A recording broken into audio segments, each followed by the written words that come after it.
저 비도 오고 날씨도 좋지 않은 상태에서 이렇게 멀고 가깝고 인근 각처에서 여러분들 이렇게 모습을 보니까 제 마음이 뭉클해집니다.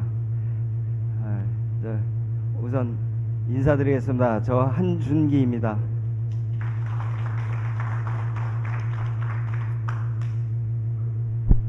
저 먼저 이제 시간이 되었기 때문에 진행을 하겠습니다. 그럼 우리 다 같이 기립해 주시기 바라겠습니다.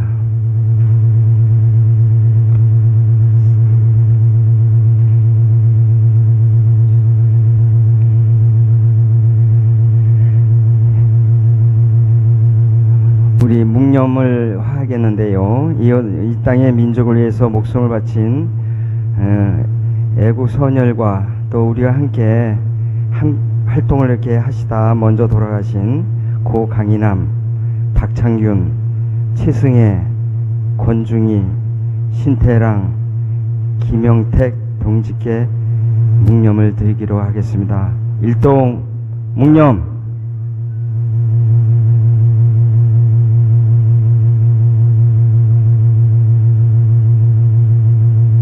바로 앉아주시기 바랍니다.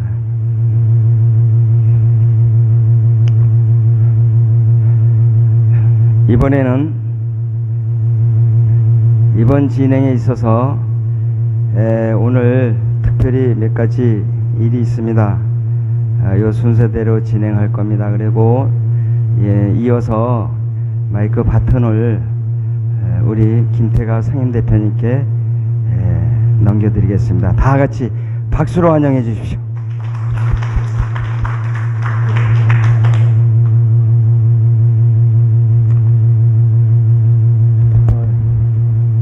이 박수는 6만 7천 우리 주주와 이 민족에게 우리가 드리는 박수입니다. 감사합니다. 김태갑 인사드립니다.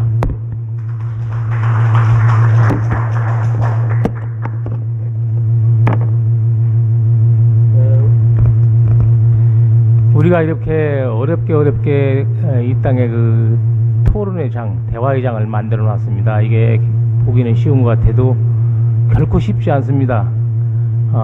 사방군데 하방팔방 언로가 막혀서 뚫기가 참 힘든데 여기 우리 언론사에서 또 이렇게 좋은 사무실에서 오늘 귀원분들 모시고 어려운 고령 하셨습니다.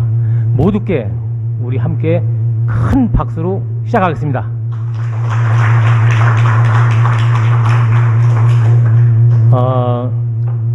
개인까지는 다 몰라도 우리 모이신 동지 여러분께 이름이라도 한번 조남이라도 불러야겠다 이런 생각을 가지고 있습니다.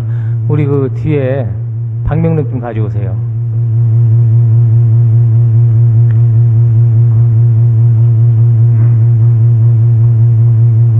저 우리 김기계 사무총장님이 여기 앉아봤는데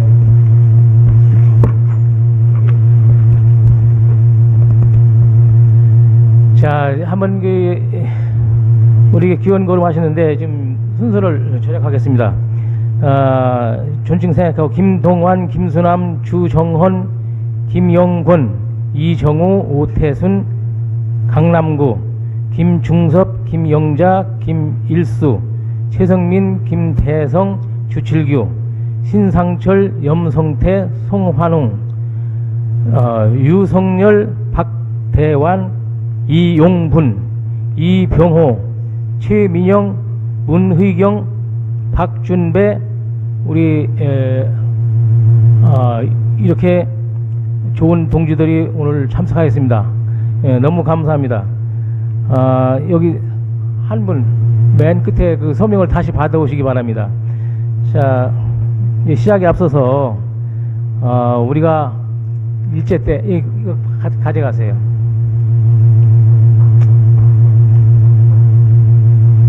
일제 때 우리 그 민족 말살 정책이 여러분들 다 아시다시피 어디서 출발했느냐, 어디서 출발했습니까? 여러분들이 귀가 따갑도록 어릴 때 들으셨던 조선진 빠가야로 민족 간에 이웃 간에 전부 다 이간일시키고 믿을 수 없다, 바보다, 병신이다. 이걸 30년 동안 꾸준히 이걸 민족 말살 정책이라고 합니다. 지금부터라도 우리가 서로 믿고 의심하는 점 깨내버리고 상대방과 나와는 같은 길을 간다면 하나다. 그렇다면 얼마나 절절합니까? 오늘 이런 자리에서는 우리가 한 세 가지로 나눴습니다. 시사 문제라든지, 시사 문제는 오늘 우리 신상철 서프라이즈 대표님이라든지 나오셔가지고 말씀하셨습니다. 또 우리가 듣고 싶은 얘기, 또 개인 문제, 또 시국 문제, 여기까지 한 2시간에 걸쳐서 고견을 나누도록 하겠습니다. 맨 먼저 여기 모인 중에서 저하고 약속 온 사람 하나 있어요. 우리 최민영 동지, 오늘 아무래도 여기 노래 한번 해야 되겠는데, 왜냐하면 나하고 엊그제 전화할 때 부군하고 같이 안 나올 경우는 여기 와서 노래를 한번 이렇게 불러라. 근데 전화 뭐라 했어요? 아버님 자신 있어요? 자, 빨리 오시오. 우리 스타일대로 하자고. 빨리 와요. 지금 이게 딱딱한 이 시국 얘기를 하기 앞서서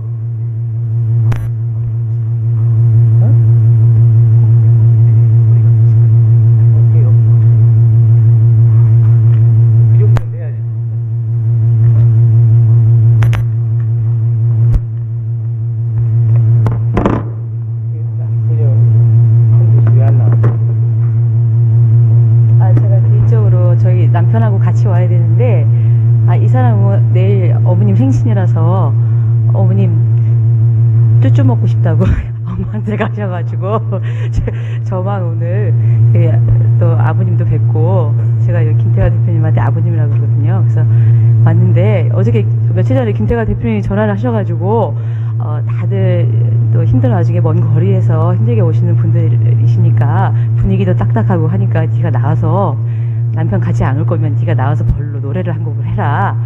그래서 노래도 저한테 제가 심수봉님 연대가 아닌데 또 아버님께서 신청곡을 해주셔가지고, 제가 가수는 아니지만 여러분들도 힘든 말씀 하시기 전에 조금만 즐거우시라고 제가 잘 못하지만 노래 한 곡을 해도 되겠습니까? 고맙습니다. 제가 3일 정도 거울보고 연습을 했는데요, 가사를 지금 저희가 노래방 문화라서 가사를 잘 못 외워서 여러분들한테 실수할까봐 제가 또 노래 가사를 조금씩 컨닝을 하면서 하겠습니다.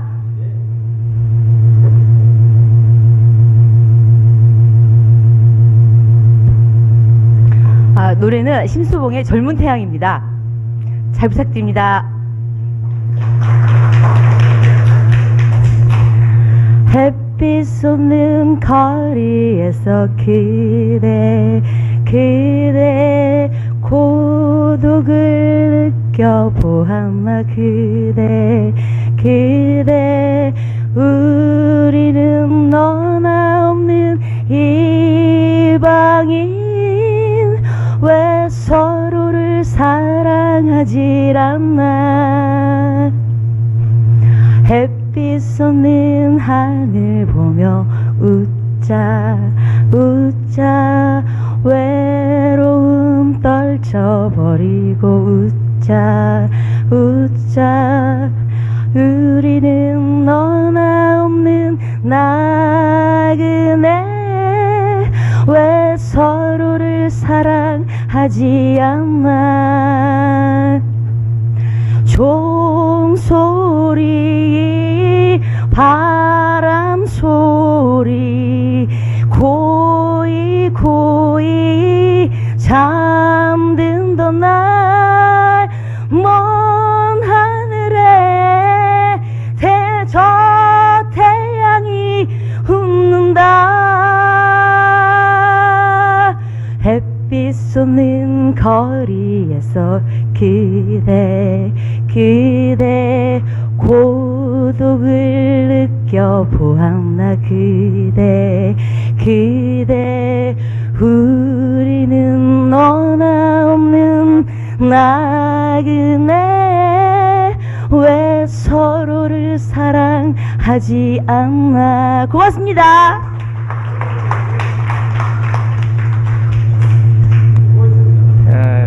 쓰고 이렇게 무서운 거예요. 자,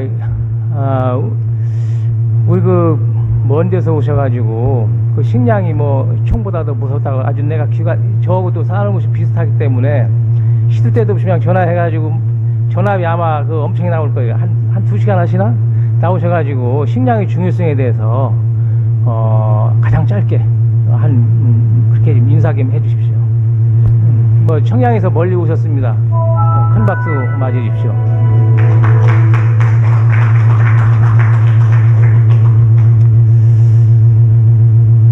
예, 김동환입니다. 저는 평생 동안 대한민국의 식량 자급을 위해서 아예 하늘에서 내려보낸 사람이에요. 그렇기 때문에 여기서 단 한시라도 저는 벗어날 수가 없습니다. 그게 제 팔자입니다. 그래서 팔자대로 저는 가기로 작정을 해서 오면서도 저도 몰랐었어요. 몰랐는데 하여튼 그대로 가고 있습니다. 얘기를 하라고 그러니까 아주 짧게 제가 3가지만 말씀드리겠습니다. 첫째는 조차 협정입니다. 1964년도에 대한민국과 미국과 한미 조차 협정을 맺었습니다. 내용에는 대한민국에서는 앞으로 밀을 심지 않겠습니다라고 하는 것이었고요. 그 뒤로 거기에 해야 할 일이 너무 많아요. 그래서 제가 우리 밀 살리기 운동부터 시작을 했습니다. 그리고 두 번째는 식량. 조금 아까 김태갑 그 대표님이 제가 얘기했던 원자폭탄 1만 개보다 더 무서운 것이 바로 식량입니다. 그런 얘기를 했는데 그 말을 바로 했습니다. 우리나라는 식량 자급이 조차 협정 후에 이제 나라가 뒤집어지면서 생긴 일인데 1964년도에 식량 자급률이 90%였습니다. 그리고 1982년도에 오면 식량 자급률은 55%로 떨어집니다.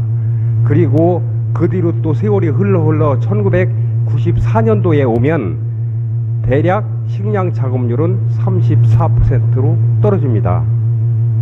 현재는 어떠냐?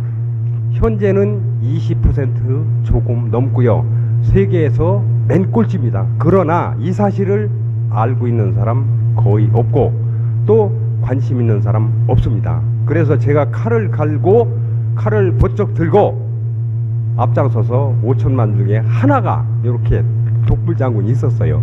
그래서 제가 나서고 있고요. 반드시 그대로 될 겁니다. 그리고 세 번째는 제가 하고 싶은 얘기는 대한민국의 70만 군데의 음식점과 30만 군데의 가공 공장서부터 유통업자들부터 유통회사 판매점들이 있는데 이 100만 군데가 어디에도 원산지 표기를 정확하게 하는 곳이 없습니다. 기가 막히죠. 그런데도 아무도 관심 없습니다. 그래서 제가 여기 가져온 여기 국수는 요게 청양밀 세자 국수입니다. 여기에는 맨 위에 보면 원재료는 한국산 밀 100% 여기 다 되어 있어요. 근데 아직까지 이렇게 정확하게 표기한 식품이 전혀 없다는 얘기요. 근데 아무도 의문도 안 갖습니다. 그래서 요것도 제가 바로 잡겠습니다. 요건 언제까지 계획이 되어 있냐면 2026년까지 전국적으로 반드시 만들어 놓겠고요. 그래서 금년 가을에도 국회 가서 그 발언을 약 1시간 정도로 제가 하려고 계획을 하고 있습니다. 이상 감사합니다. 큰 박수 부탁드립니다. 평생을 참 고생을 마다한 언젠가는 이 신양 때문에 우리가 골치 아플 거다 이런 걸 선견지명이죠. 그 고생은 일전에 우리가 그 농민의 축에서 갔다가 문을 닫아가지고 사실 못 사가지고 왔어요. 기원 식품을 아마 이렇게 지금 100% 선수 농약까지도 안 치면서 하는 그 밀이 과연 우리나라에 얼마 있을까? 나는 없다고 봅니다. 그러니까 그렇게 고생을 많이 하시고 앞으로도 좀 건강하셔가지고 더 많이 이 땅을 위해 노력해 주시기 바랍니다. 자, 그 다음에 우리 김경륜 총장이 맨 늦게 이렇게 오셨는데 크게 일어나서 인사 한번 하십시오. 절 한번 하십시오. 이렇게 김경륜 총장님. 네, 늦게 오셨습니다. 박수 한번 부탁드립니다. 자, 우리 서기철 부장님 이쪽에 나오세요. 자, 우리 정말로 그 장장 긴 세갈, 또 앞으로도 우리를 많이 돌봐주고 정말 어려운 일을 다 우리 주주 독자들을 위해서 참 세대를 초월해가지고 고생합니다. 회사를 대신해서 한 말씀 하시고 또 좀 얼굴이 보니까 좀 건강도 안 좋고, 근데 우리 큰 격려 박수로 인사 한 말씀 해주시기 바랍니다. 네, 반갑습니다. 이처럼 우리 또 한겨레 주주님들, 그리고 또 한겨레를 또 사랑하신 분들 많이 오셨네요. 그래서 반갑고요. 아무튼 그 주주로 여기 모인 모든 분들이 그 소수가 모여서 뭐 뭐죠? 아까 써져 있던데 또 어려운 일도 함께 머리를 맞대고 이렇게 하면은 또 해결될 수 있는 또 경우도 많다고 생각합니다. 아무쪼록 서로 좋은 의견 나누시고 또 좋은 시간 갖기를 바라겠습니다. 감사합니다. 감사합니다. 서기철 부장님입니다. 자, 우리가 잘 아시겠지만 언론이 부패하면 폭력, 무슨 뭐 탈세, 모든 범죄가 사실은 언론의 부패에서 옵니다. 언론이 만약에 올바로 살아가지고 뭐 고문하는 현장도 막 사진 찍고 대들어가지고 기사도 내고 한다면은 그렇게 하겠어요? 절대 그렇게 못합니다. 근데 지금 언론들이 우리 한겨레 신문사를 비롯해서 지금까지 많이 잘못을 해왔습니다. 지금도 신백기로 우리가 많이 지금 우리 신문사도 잘한다고 지금 해나가고 있고 하니까 어떻게 합니까? 뭐 죽일 수는 없는 거고 그냥 속보이지만 앞으로 더 잘하거라 하고서 진짜 사랑의 매를 때리는 수밖에 없습니다. 이렇게 얘기하는 너는 웬 놈이냐? 너 자신 있느냐? 자신 있습니다. 휘발유통 들고 설치고 경찰서 저 법원 검찰 진짜로 사랑하는 매를 때렸기 때문에 이런 얘기를 해도 누구 하나 거기에 대해서 무리한 얘기라고 생각이 없습니다. 우리가 다 같이 한번 키워봅시다. 자, 이번에는 우리 이 시대에 살아있는 양심, 또 한국의 슈피겔 서상철 서프라이즈 대표께서 나오셔서 정말 참 신상철 대표님께 죄송합니다. 신상철 대표님께 나오셔서 참 이것이 진실이다. 참 절벽을 넘나드는 천국과 지옥을 넘나드는 그런 날카로운 말씀이 시작되겠습니다. 나오십시오.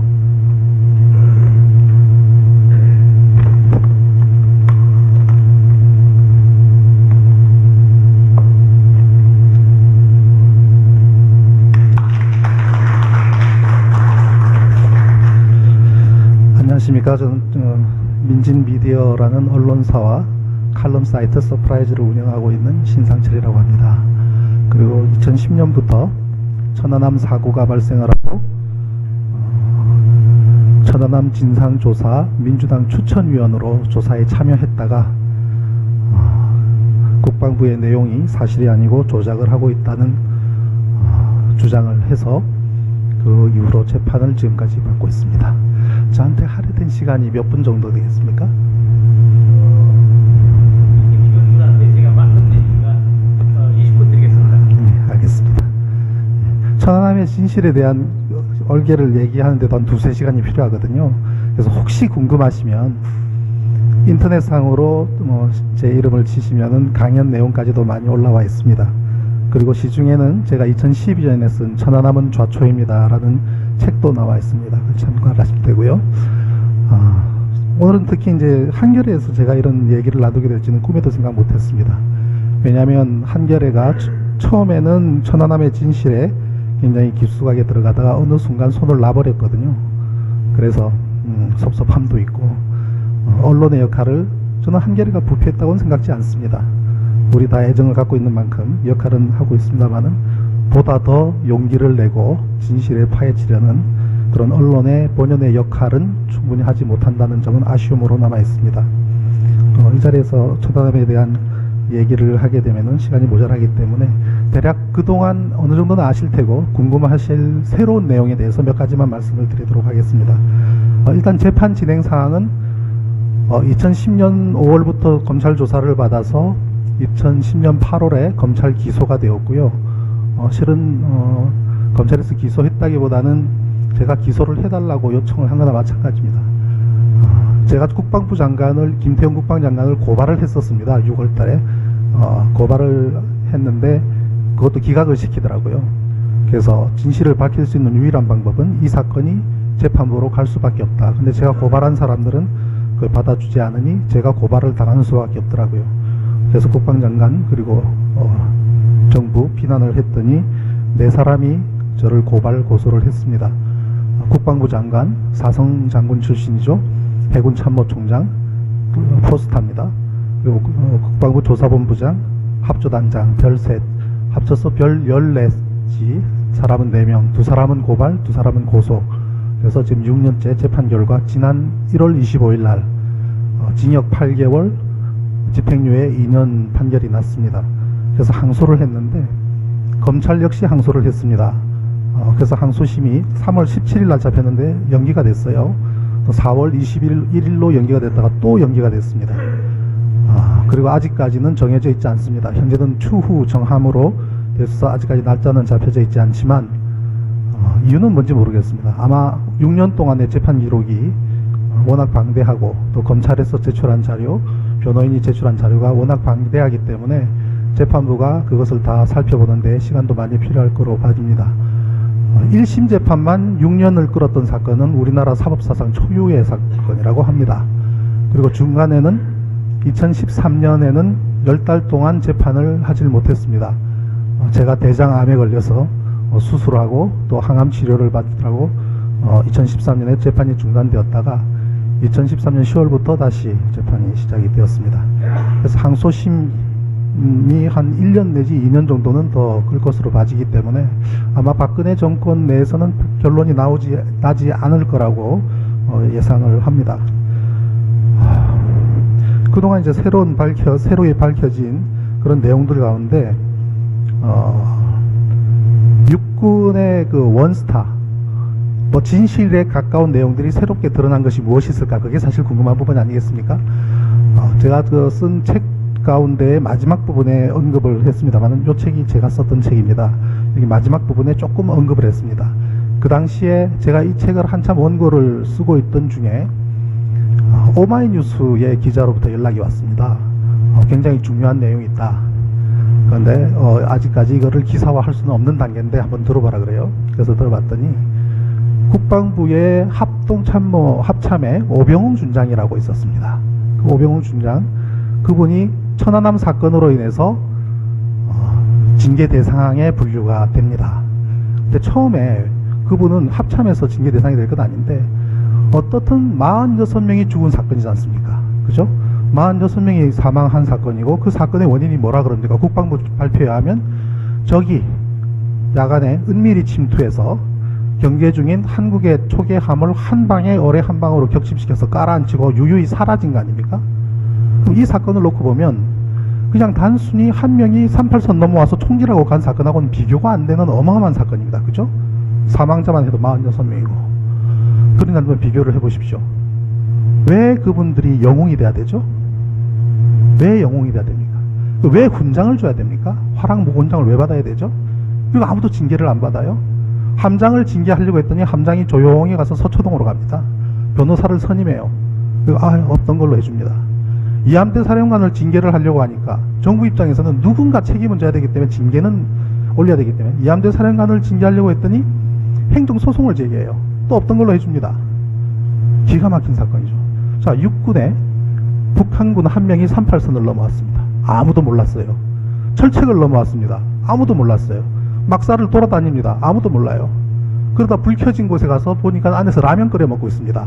똑똑똑 녹화하고 들어갔습니다. 그랬더니 누구요? 했더니 북에서 하시다 한 거 아닙니까? 그럼 들어오라고 같이 라면 끓여 먹었다는 거 아닙니까? 얼마나 행복한 사건입니까? 그런데 육군 전방에서의 노크 귀순 사건 때문에 9명의 장성들이 옷을 벗었습니다. 그게 군대입니다. 그런데 바다로 와서 한 방에 치고, 그것도 자전거 속도보다 느린 잠수함 잡는 거를 전문으로 하는 35노트 시속 70km짜리 초기함을 한 방에 격침하고 깔딱깔딱 사라졌는데 아무도 경계하지 못했다는 사건에 영웅들만 존재합니다. 그러니 이 사건을 가지고 누군가는 징계를 해야 되겠는데 누구를 징계를 할까 고민을 하는데 당사자들은 다 할 말이 있는 거예요. 사건에 실패하고 그 안에서 이 배가 해난 사고를 당했던 그 실무자들은 정부가 이 사건을 엉뚱한 걸로 결정을 끊고 가버린 바람에 자기들은 할 말이 생긴 겁니다. 내가 뭐 잘못했어 라고 하는 거죠. 징계할 사람이 없어요. 그러니 할 수 없이 합참 내에 있는 간부들을 징계 대상으로 올립니다. 그래서 올린 게 준장, 완스타 오병흥 준장, 육군 준장, 이기식 해군 준장 두 사람과 영관급 장교 포함해서 25명을 징계 대상, 징계도 아니고 징계 대상. 그 사람들은 자기들이 누군가를 징계해야 될 당사자들이 아무도 할 수 없으니 자기들이 스스로 뒤집어 쓴 거예요. 억울하지만 어쩔 수 없이 징계 대상이 되어버렸어요. 그런데 어떤 일이 벌어지냐면은 이후에 5월 20일 날 최종 발표를 하고 이후에 6월 달이 돼가지고 천안함과 관련된 모든 사람이 줄파티 진급을 합니다. 대령은 준장 진급하고 투스타는 3스타 되고 3스타는 4스타가 됩니다. 모두가 진급 파티를 해요. 나눠 먹기식이죠. 조작하고 왜곡하는데 혁혁한 공을 세웠다. 그런 거나 마찬가지죠. 그러면서 예를 들면 해군의 문병옥 준장은 대변인인데 그 사람은 대령에서 원스타에서 투스타 진급을 해서 목포로 갑니다. 근데 문제는 합참의 징계 대상인 두 사람 가운데 오병훈 육군 중관과 이기식 해군 준장 둘이 있는데 이기식 해군 준장이 열받은 거예요. 이기식 해군 준장은 합참에서 완스타고 문병옥 해군 준장은 합조단 대변인으로 완스타인데 서열로 보면 합참이 높죠. 그죠? 졸업할 때 똑같이 졸업해서 똑같이 유엔군 사령관 상을 타고 똑같이 진급을 해서 그 두 사람 중에 누가 해군 참모총장이 먼저 되는가가 동기들 간의 관심사였습니다. 그렇게 잘 나가는 두 사람이 한 사람은 합조단에 있었다는 이유로 투스타 진급하고 한 사람은 합참에 있었다는 이유로 누락이 됩니다. 징계 대상으로 분류가 되니까. 이 양반이 열받은 거예요. 그래가지고 그 이후로 6개월 동안 무슨 작업을 했는지는 아무도 모릅니다. 모르는데 12월 달 돼서 이분도 역시 진급을 합니다. 이기식 준장이. 그때 진급할 때 뉴스가 딱 짤막하게 나옵니다. 이기식 해군 준장은 작전처장을 했는데요. 천안함 사건 때문에 징계 대상으로 분류됐으나 평소 성실함과 전문성으로 인하여 이번에 투스타 진급했다고 뉴스가 딱 나옵니다. 기가 막히죠? 그러니까 어딘가를 쑤셨겠죠. 누군지는 몰라도. 그거로 끝났으면 되는데 이번에는 육군 완스타인 오병흥 준장이 폭발합니다. 군 생리를 아시는 분들은 육군과 해군이 어느 정도의 차이인지 아실 겁니다. 똑같은 완스타라도 육군 완스타하고 해군 완스타 다릅니다. 그죠? 육군 완스타가 볼 때 해군 완스타는 연관급도 안 됩니다. 그런데 똑같이 징계 대상으로 올랐는데 해군 완스타가 투스타 가버리는 거예요. 이 육군 완스타가 견디겠습니까? 폭발한 거죠. 그래서 자기가 밑에 있는 병을 불러다가 자 지금부터 내가 주는 자료를 정리를 해라. 이 자료에는 천안함 조작 보고서가 다 들어있다. 그래서 연세대학교를 다니다가 군에 간 애를 때려놓고 앉아서 워드를 치게 합니다. 380페이지를. 오병흥 준장이 천안함 사고, 그 사람은 검열단장이에요. 사고가 나자 이 함대에 내려가서 온 사람들한테 물어서 사고 원인을 조사를 합니다. 실체까지는 접근을 못했어요. 그 사람도 해군이 아니기 때문에 어설프지만 나름대로 조사를 했어요. 그걸 조사 보고서로 국방장관한테 올렸더니 국방장관이 이거 수정해야 되겠는데 지시를 합니다. 합참의장이 다시 불러서 지금부터 체크한 거를 수정하라고 44가지를 체크해서 수정하게 만듭니다. 말이 수정이지 조작이죠. 그러니까 이 오병훈 준장이 그걸 딱 받아들고 어이구 이 44가지를 어떻게 고치란 말이야. 그래서 자기 동기 중에 진급하지 못한 영관급 장교 대령을 류대령을 부릅니다. 친구야 이거 이렇게 수정을 하고 고치라 그러는데 이거 자네가 좀 애들 데리고 좀 해라 하고 줍니다. 그랬더니 류대령이 내용을 보더니 안돼 이거는 조작이고 이거는 거짓이야 이거는 범죄야 범죄 그럽니다. 그래서 두 동기가 피 터지게 싸웠습니다. 이게 소문이 난 거예요. 그러자 이 오병웅 준장은 자기 동기를 시키지 못하고 자기가 직접 애들을 데리고 44가지를 조작을 합니다. 그래서 만들어진 결과가 발표가 되고 세상에 알려진 보고서가 된 겁니다. 이거를 자기 혼자 꾹꾹 앓고 있다가 이기식 준장이 원스타로 날아가 버리니까 자기가 화가 나서 이거를 레포트를 정리해서 한민국 합참의장을 찾아갑니다. 찾아가서 앞에다 책상 위에 딱 얹어놓고 저와 우리 애들 유해 대상된 아이들을 풀어주지 않으면, 진급시켜주지 않으면 이것이 세상으로 나가는 꼴을 보게 될 것이요 라고 협박을 합니다. 그랬더니 한민국 합참의장이 알았네, 돌아가시게. 그날 밤으로 체포해서 모든 서류를 집에 가서 압수수색을 해서 다 걷어들이고 옷을 벗겨버립니다. 그게 오병웅 준장의 사건입니다. 거기까지 취재를 했는데 두 사람이 취재를 합니다. 오마이뉴스의 김모 기자와 국방 전문가인 한 분이 최근에 국회의원이 되셨죠. 두 사람이 각각 다른 루트로 조사를 했는데 그 당사자인 오병웅 준장한테 전화를 해도 연락이 안 되는 거예요. 기사가 완성되려고 그러면 그 당사자의 의견을 들어봐야 되는데 당사자의 의견을 들을 수가 없는 거예요. 거기서 스톱된 상태에서 저한테 이야기가 전해진 겁니다. 그거를 제가 고스란히 책에다 담아버렸습니다. 지난번 책에. 만약에 어떻든 자기 실명을 그대로 거론하면서 그 내용을 고스란히 담았기 때문에 그분은 출판물에 한 명예훼손으로 저를 고발할 수도 있습니다. 저는 그렇게 하라고 사실은 썼습니다. 그렇다면 그 사실이 법정으로 갈 것이기 때문에. 근데 다행히 고발은 하지 않더라고요. 그런데 그분이 금년 3월에 천안함과 나비라는 책을 썼습니다. 그 책을 써서 그 조작한 내용은 발표는 하지 않았습니다. 그리고 사건의 실체도 접근하지 못했습니다. 그렇지만 그 당시에 전비태세나 그러한 부분에서 국방부에서 했던 내용들은 비교적 상세히 적어놓은 것이 있습니다. 그래서 그분이 앞으로 또 어떤 또 새로운 반응을 볼지는 초미의 관심사입니다만은 그 완스타와 또 한 사람은 해군 장성 출신 한 분이 지난 총선 전에 모 정처인을 찾아갑니다. 찾아가서 내가 천안함의 진실을 밝힐 테니 모종의 요청을 하게 됩니다. 어떤 내용인지는 아실 수가 있을 겁니다. 그죠? 추측을 가능하죠. 정당을 찾아가서 진실을 밝히겠다고 이야기했을 때는 반대급부가 뭐가 있었겠죠. 그런데 그 성사되지는 못했습니다. 중요한 것은 그분이 해군 장성이 천안함의 진실을 밝히겠다고 야당을 찾아가서 내용을 이야기했다는 사실 하나는 중요한 겁니다. 그러한 일이 있었습니다. 그리고 한국현급협회라는 기관이 있습니다. 해난 사고가 발생하면 제일 먼저 달려가서 사고의 원인을 조사하는 기관이 있습니다. 마찬가지로 천안함이 처음 선체가 인양이 되어서 평택에 갔을 때에 그 기관이 달려가서 조사를 했습니다. 그 조사를 쭉 했는데 당연히 좌초, 입에도 좌초했소 라고 레포트를 쓰게 됩니다. 그랬는데 국방부에서 그렇게 하면 곤란하다 해서 내용을 폭발로 고쳐달라고 요구를 합니다. 우리나라 공적기관이 조사를 했는데 그 내용을 바꿔달라 그러니 황당할 거 아니겠습니까? 그래서 거부를 했더니 점점 끝발이 높은 곳에서 압력이 오기 시작합니다. 결국은 견디지 못하고 그것을 폭발로 고쳤습니다. 이 묻혀있는 사건이 어떻게 제기에 들어오게 됐냐면 저는 한국해양대학 출신입니다. 그래서 항해사 생활도 했고 해군 장교로 근무도 했습니다. 그리고 제가 아는 동기들 또는 선배 후배들이 모두 해운 또는 선박과 관련된 곳에서 근무를 하고 한국선급협회 역시 상당수의 인원이 저희 출신들이고 서울대 조선공학과나 그다음 해양대학교 출신들이 많이 있습니다.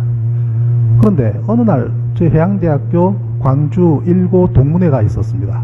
그래서 거기서 식사를 하고 하다가 뭐 선배 후배 기수들이 쭉 있을 거 아니겠습니까? 거기서 이야기가 나왔습니다.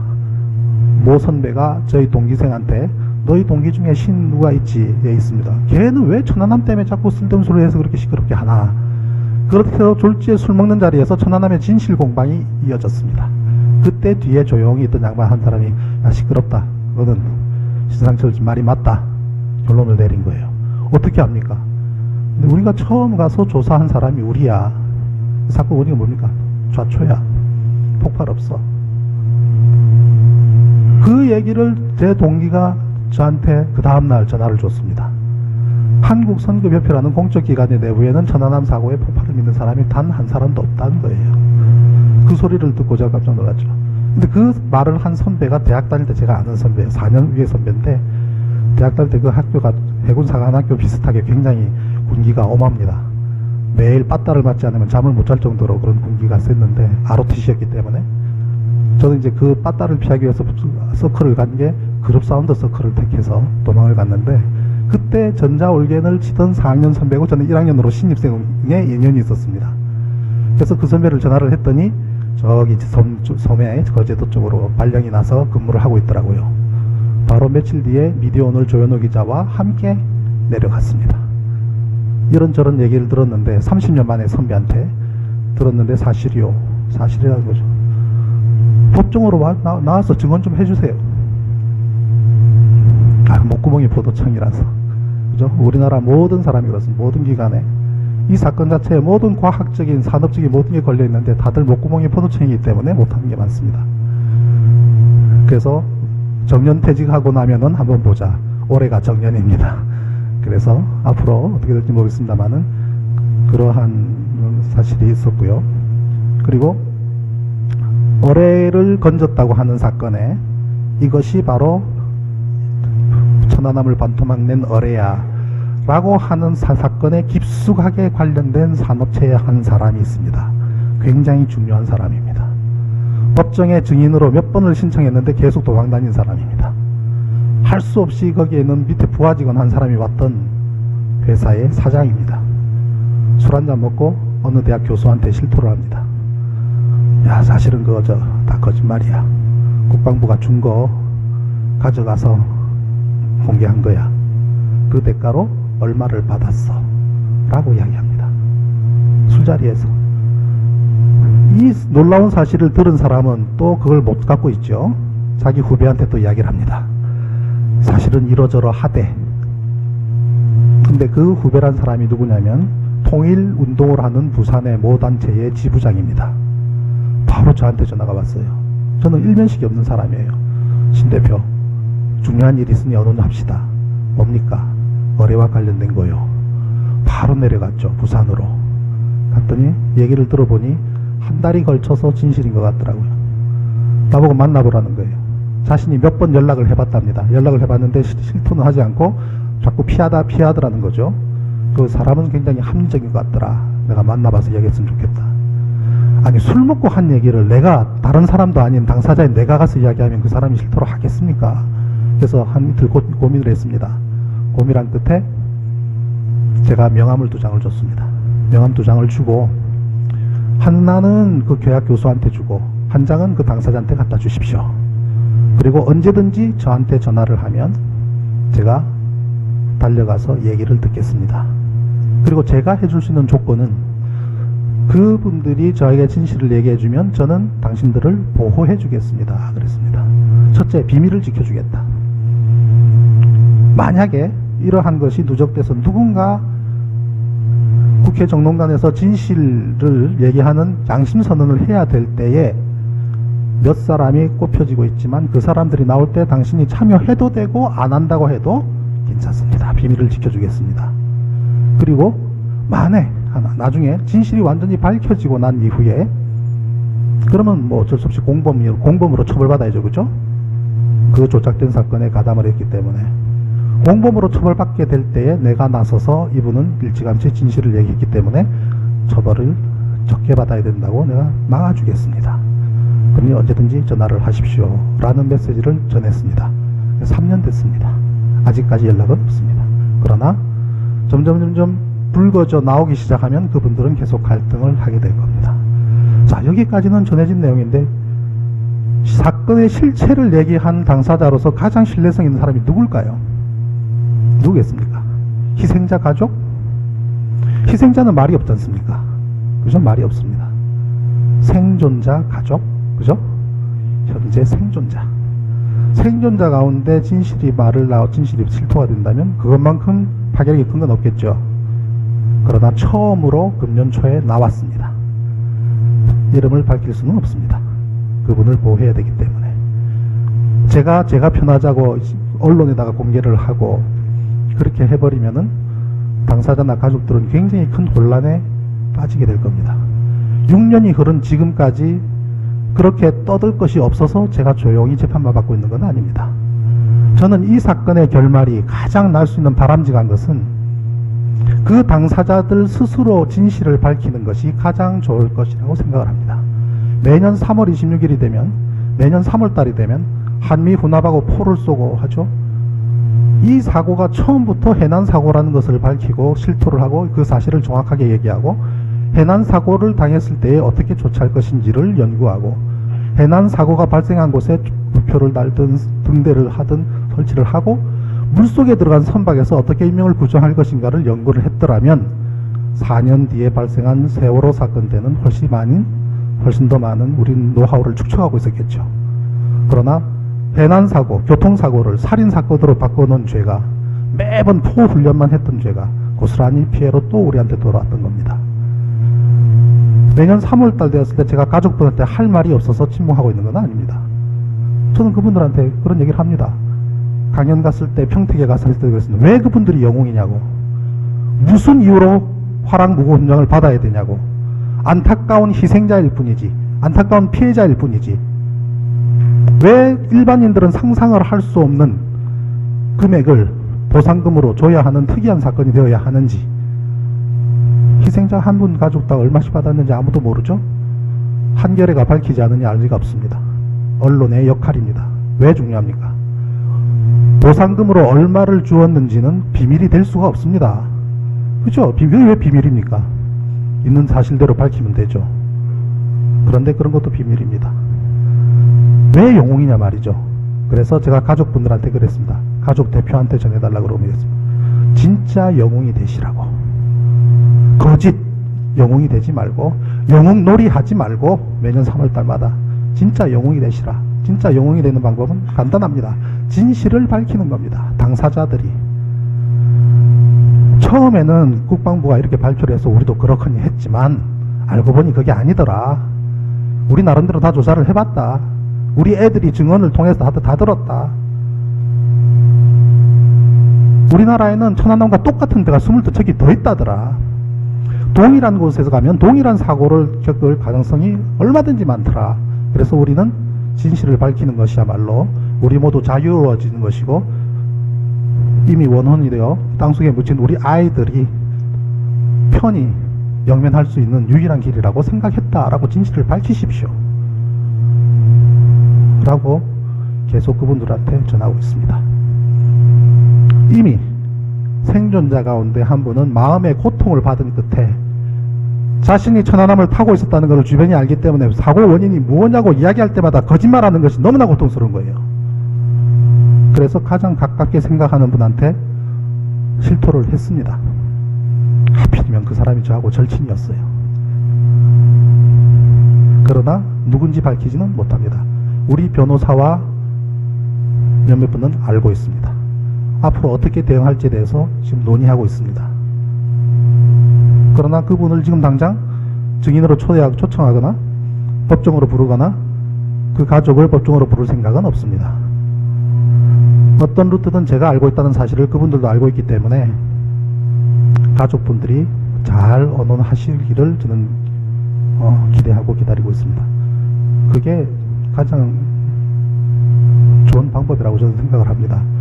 앞으로 항소심에서 어떻게 결론이 날지는 모르겠습니다만은 항소심에서도 잘 준비를 해서 천안함의 진실을 꼭 밝히도록 하겠습니다. 그 역할 중심에 우리 한겨레가 잘 들여다봤으면 좋겠습니다. 한겨레 21의 하영 기자나 오초루 기자 같은 분들은 상당히 진실 가까이에 접근을 했습니다. 그렇지만 그 외의 기자분들은 잘 달려다가 자꾸 엉뚱한 데로 다 가시더라고요. 언론의 사명을 굉장히 지키지 못하는 겁니다. 다시 한번 들여다봐 주시기를 바라고요. 열심히 싸워서 진실을 꼭 밝히도록 하겠습니다. 고맙습니다. 시간이 아직 안 됐습니다. 쪽지로 다 됐죠? 지금 내막을 저는 그만하라는 쪽지인 줄 알았습니다. 혹시 아주 궁금한 거 계시면 한번 몇 분 말씀 주시면 답변하는 걸로 하는 게 낫겠습니다. 예, 선생님. 네. 예. 예. 예. 올해는 한 3년 2년 내지 작게는 3년, 많게는 7년 정도 물속인가 어딘가 처박혀 있던 고철입니다. 어뢰를 지금 어뢰 보신 분 계십니까? 못 보셨을 거예요. 왜냐? 꽁꽁 감춰놨기 때문이에요. 이 초창기에는 용산 전쟁기념관에 한 달간 이렇게 비치를 해놨다가 사진 찍히는 바람에 그대로 가져가서 지금 국방부 조사본부에 꽁꽁 숨겨놨습니다. 제가 그걸 정보 공개 청구 소송을 하려고 하는데요. 이것도 처음 얘기합니다만 천안함 옆에다가 어뢰를 전시해 놓으면 되겠죠, 그죠? 맞잖아요. 이 천안함을 반토막 놈이 요 놈이야라고 전시를 해야 되는데 왜 안 할까요? 이거 정보 공개 청구 소송을 해서 이 어뢰가 천안함 옆에 비치되면 그 어르신들께서는 이 돋보기 하나 큰 거 들고 가시기 바랍니다. 왜냐하면 까만 거는 페인트, 하얀 거는 흡착물질이라는 얘기인데, 자, 흡착물질이 뭐냐? 어뢰가 터졌어요. 터졌는데 이 안에는 폭약도 있고, 폭약도 있지만 폭약 사이사이 안에는 알루미늄 가루가 함께 들어있어요. 그래야지 폭탄이 터지면서 알루미늄 가루가 산화되어서 폭발력을 더 크게 하기 위해서 알루미늄 가루가 들어갑니다. 그런데 이게 뻥 터지면 이 공간만큼, 우리 이 안에 있는 공간만큼 텅 빈 공간이 생겨요. 폭발을 하면 3000도니까 3000도가 생기면서 압력이 커지면 그 내부는 빈 공간이 되면서 온도가 3000도가 되고 하얀 알루미늄 가루가 불에 타서 산화 알루미늄이 발생한다. 이 산화 알루미늄이 달라가서 어뢰에 붙인 게 하얀 물질이다가 국방부 주장이에요. 이제 산화 알루미늄 얘기 뭔지 아시죠? 그런데 어뢰에 붙어 있는 거는 제가 분석해 본 결과 어뢰 안에 있던 그 가루가 가서 붙은 게 아니라 알루미늄 그 자체에서 발생한 녹, 우리 쉽게 말하면 집에 있는 알루미늄 프라이팬이 부식하면 군데군데 빵꾸가 나면서 뭐가 피어나죠? 하얀 게? 그게 바로 그게 알루미늄 수산화물. 알루미늄 산화물과 수산화물의 차이는 알루미늄이 공기 중이나 물을 만나서 부식되는 것은 수산화물. 집에서 보는 알루미늄 냄비 또는 프라이팬의 녹은 수산화물이에요. 공기 중에 물과 반응했기 때문에. 그러나 국방부가 말하는 산화물은 물이 없는 상태에서 발생한 거기 때문에 이 하얀 가루가 물 성분 H2O가 있느냐 없느냐에 따라서 폭발이 있냐 없냐가 가늠지어지는 건데, 국방부는 있다고 주장을 했지만 우리 민주노동당의 이정희 대표가 하얀 가루를 긁어서 미국의 박사들한테 보내고 검색해 본 거가 물 성분이 나오더라는 거예요. 수산화물이라는 거예요. 그러면 폭발이 없었다는 뜻입니다. 그랬더니 국방부가 또 고집을 합니다. 그래서 KBS 추적 60분이 이 사건을 보고 그 하얀 가루를 받아서 지고 국내 400명의 과학자한테 이메일을 보냅니다. 이 가루를 성분을 분석할 수 있는 최고의 전문가가 누구냐 추천해달라. 그랬더니 400명의 과학자 가운데서 가장 많은 추천을 받은 분이 안동대학교 정기영 박사예요. 정기영 박사가 국방부가 조사한 10가지 실험 방법보다 2배인 12가지 실험한 결과 알루미늄 수산화물로 결론이 났습니다. 그리고 발표를 했는데 국방부가 또 고집을 불러요. 자, 재판정에 정기영 박사가 왔습니다. 와서 증언을 하는데 알루미늄 수산화물이다. 와서 붙은 것이 아니라 내부에서 자란 것이다. 녹이 난 거란 얘기예요. 그렇게 얘기했음에도 국방부는 고집을 피지가 않아요. 그러다가 마지막에 가서는 국방부가 우리도 알루미늄 수산화물이라는 것은 우리가 예측했던 것 중에 하나라고 발을 뺍니다. 말이 복잡하잖아요. 그 말은 폭발 없었다는 것을 국방부가 시인한 거예요. 근데 국민들은 알루미늄 수산화물이라는 것을 우리가 예측한 것 중에 하나, 이 복잡한 말 때문에 뭔 말인지 모르는 거예요. 그래서 제가 정기영 박사한테 질문을 했습니다. 정기영 박사님, 정기영 박사님께서 가지고 있는 기구들, 최신 장비들, 그리고 정기영 박사님 팀의 광석의 물질에 대한 분석 능력이 어느 정도 수준입니까? 세계적으로 어느 정도 수준에 되어 있습니까? 정 박사님이 그럽니다. 세계 최고라고 자부합니다. 그렇다면 하얀 가루에 대한 성분에 있어서 더 이상 전 세계에 물어볼 것이 없다는 얘기예요. 게임은 끝난 거예요. 근데 그 내용이 사실인지 아닌지를 여러분도 직접 확인할 수 있습니다. 나중에 어뢰가 비치가 되면 돋보기를 가져가서 자세히 보십시오. 흡착이 되었다면, 이게 까만 페인트라면 외부에서 달라붙었으니 까만 페인트 위에 붙어야 되죠. 맞죠? 그럼 이 하얀 가루를 걷어내면 까만 페인트가 나와줘야 되죠. 이게 흡착이잖아요. 안 됩니다. 하얀 페인트들이 들들들 일어난 거 밑에 하얀 것들이 쫙 까만 페인트들이 이렇게 꼭 여름에 껍질, 화상 입은 피부 껍질 벗겨지듯이 페인트들이 일어난 거 밑에 하얀 녹들이 깔려 있습니다.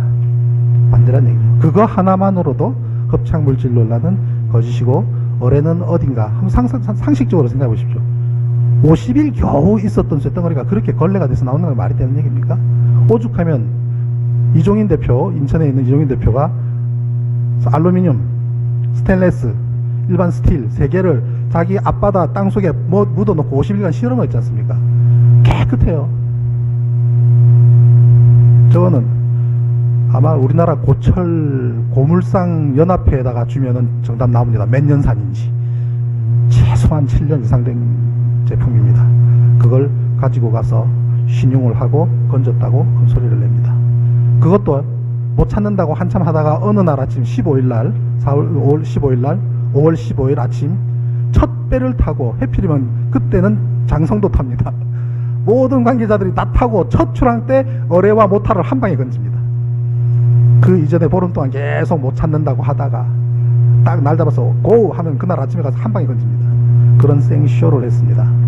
그리고 그것이 가짜라는 것을 그 업무에 아주 깊숙이 관여했던 사람이 개인적으로 실토를 했다는 건 아까 말씀을 드렸습니다.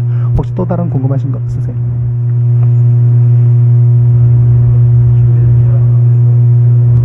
네.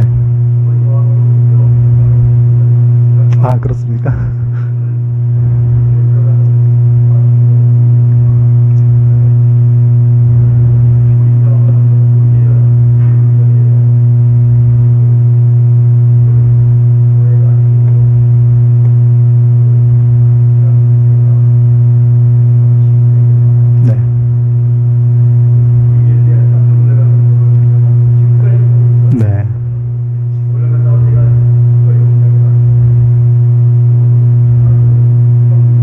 네네네, 그렇죠. 네. 네, 그렇죠. 인체가 반응을 해야 됩니다. 맞습니다. 예.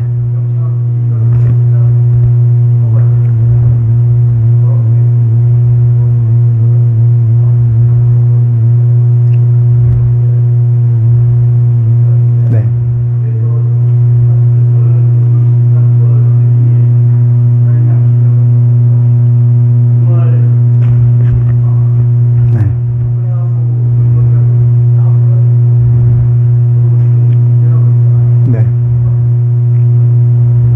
네, 맞습니다. 네. 감사합니다. 질문은 아니고 말씀 주신 거죠? 예, 고맙습니다. 근데 말씀 가운데 굉장히 중요한 말씀을 하셨기 때문에 제가 부연해서 말씀을 드리겠습니다. 폭발이라는 것은 폭발이 있게 되면 당연히 폭발에 의한 현상이 나타나야 되는데요. 자, 2012년 초에 우리 두라 3호라는 사건이 있었습니다. 인천 앞바다에서 배가 폭발했죠. 그 배는 휘발유를 싣고 다니는 배예요. 그래서 인천에 와서 휘발유를 다 펐습니다. 이 안에 있는 휘발유를 다 푸고 빈 창인데 휘발유를 푸고 나서 이 안에 가득 차 있는 휘발유 가스, 그거는 차 있었어요. 그럼 이거를 전부 다 배출시켜야 되는데 이 창은 휘발유가 뿜어져 나오는 조그만 구멍 외에는 뚜껑이 열리지 않기 때문에 안에 차 있는 채로 일단 출발합니다. 항 내에서 가스를 빼게 되면은 그 시간만큼 손해가 나죠. 항에서 머무는 시간이 다 돈이기 때문에 일단 출항하고 난 다음에 공해상에 나가서 직원들 내려가서 창을 열게 되거든요. 그걸 가스 프리라 그럽니다, 전문용어로. 그래서 내려갔는데 폭발해 버렸어요. 아마 스패너라든지 이런 공구를 들고 내려가다가 어디가 퉁 부딪히면서 스파크가 발생해서 폭발을 한 것으로 추정이 됩니다. 왜냐하면 모두 다 사망했기 때문에. 그러면서 11명이 사상을 했는데 6명이 사망했죠. 그 중에 4명은 시체를 찾을 수 없을 정도예요. 전부 다 벽에 발려버렸습니다. 온몸이 전부 다 산화가 돼서. 이종인 대표가 그때 그 수습하러 거길 갔는데 그냥 이렇게 긁어내려서 나누긴 며칠 해야 될 정도로 시신이 그렇게 됐다면 그 사진을 찍어서 저한테 문자로 보냈어요. 신 대표, 이게 바로 폭발이야. 폭발이 얼마나 무서운 건데. 겨우 그거 하나 터졌는데 횡당동에서 버스가 천연가스 버스에는 이 가스통이 8개가 달려있답니다. 저 처음 알았는데요. 그 중에 하나가 터져버렸습니다. 터지면서 옆으로 핑 날아가면서 터졌는데 그 폭발 때문에 그 승객 여승객 한 명은 20세 아가씨 한 명은 양쪽 발목이 절단되고요. 11명이 부상당하고 그 인근의 유리창 17집이 유리창이 다 깨졌습니다. 그게 폭발이고요. 대명동에 프로판가스 하나 터졌을 때 그 인근을 지나던 경찰 2명은 30m 날아가서 사망했습니다. 그 동네 장롱들 다 깨지고요. 우리가 전쟁 영화를 볼 때 포가 날아가서 터지면 포 맞아서 죽거나 파편 맞아서 죽는 거라고 착각을 하시는데요. 포나 파편을 맞아서 사망하는 경우는 5%도 되지 않습니다. 나머지 분들은 충격파, 터지면서 날아오는 이 충격파 때문에 사망을 하게 됩니다. 인체가 반응을 하는 거죠. 2차 대전 때 일본의 가미까지들이 가서 폭탄을 투하했을 때 어느 구축함에서 배에는 직격탄을 맞지 않았는데 배 바로 옆에 바다에 폭 들어가서 터졌을 뿐인데 배 하부에 있는 침실에 있는 대원들이 목이 다 날아가 버렸습니다. 이 기가 막힌 사건을 조사가 들어갔어요.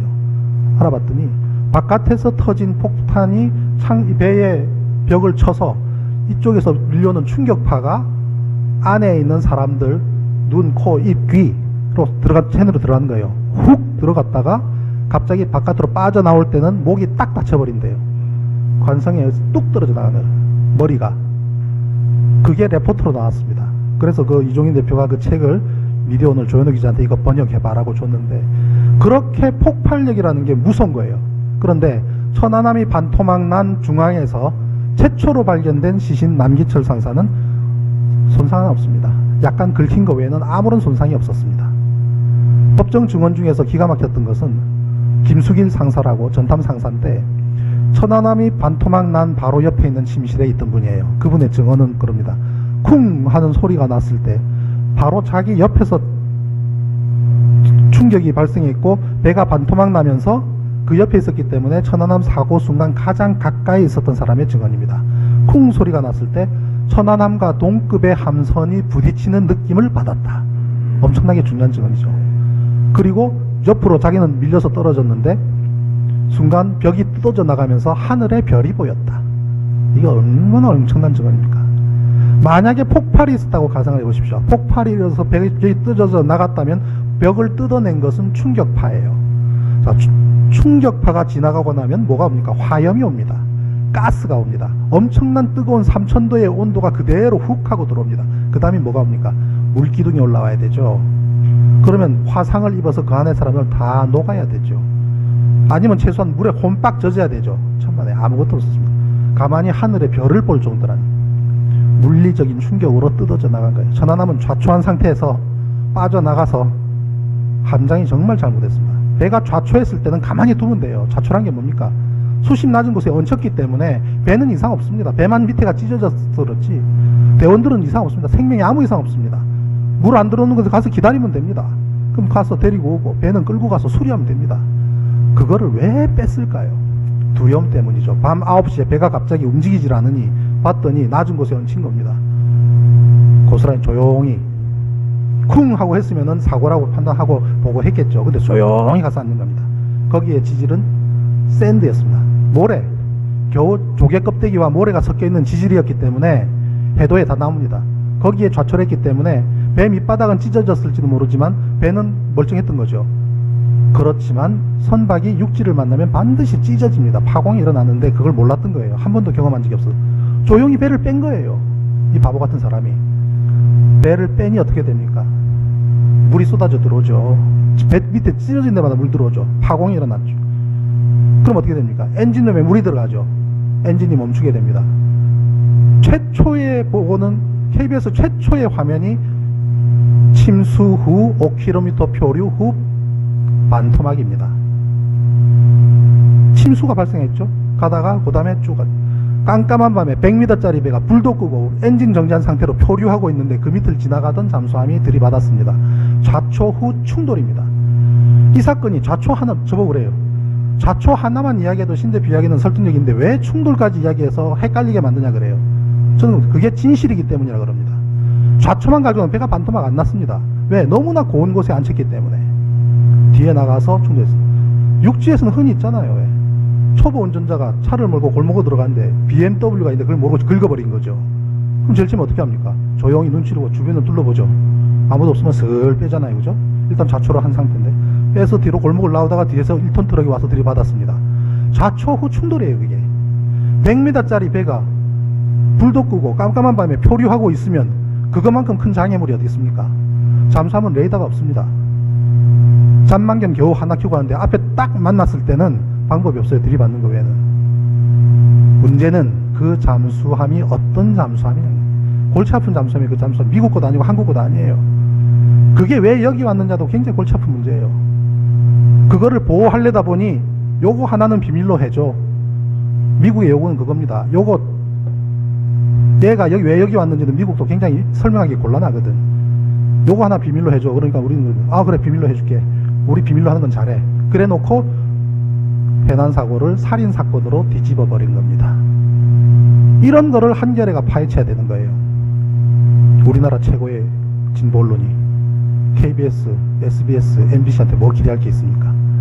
이명박이 가장 잘한 거 하나는 자기들끼리 언론을 완벽하게 죽여놨지 않습니까? 이것으로 마치겠습니다.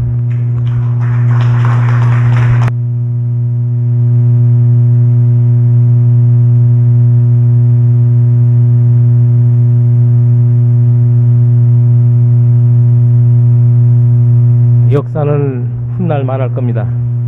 우리 신상철이라는 사람이 우리 민주권에서 자기 몸을 던지고 얼마나 남들이 하지 못하는 얘기를 그 파도를 타는 심정으로 말했는가.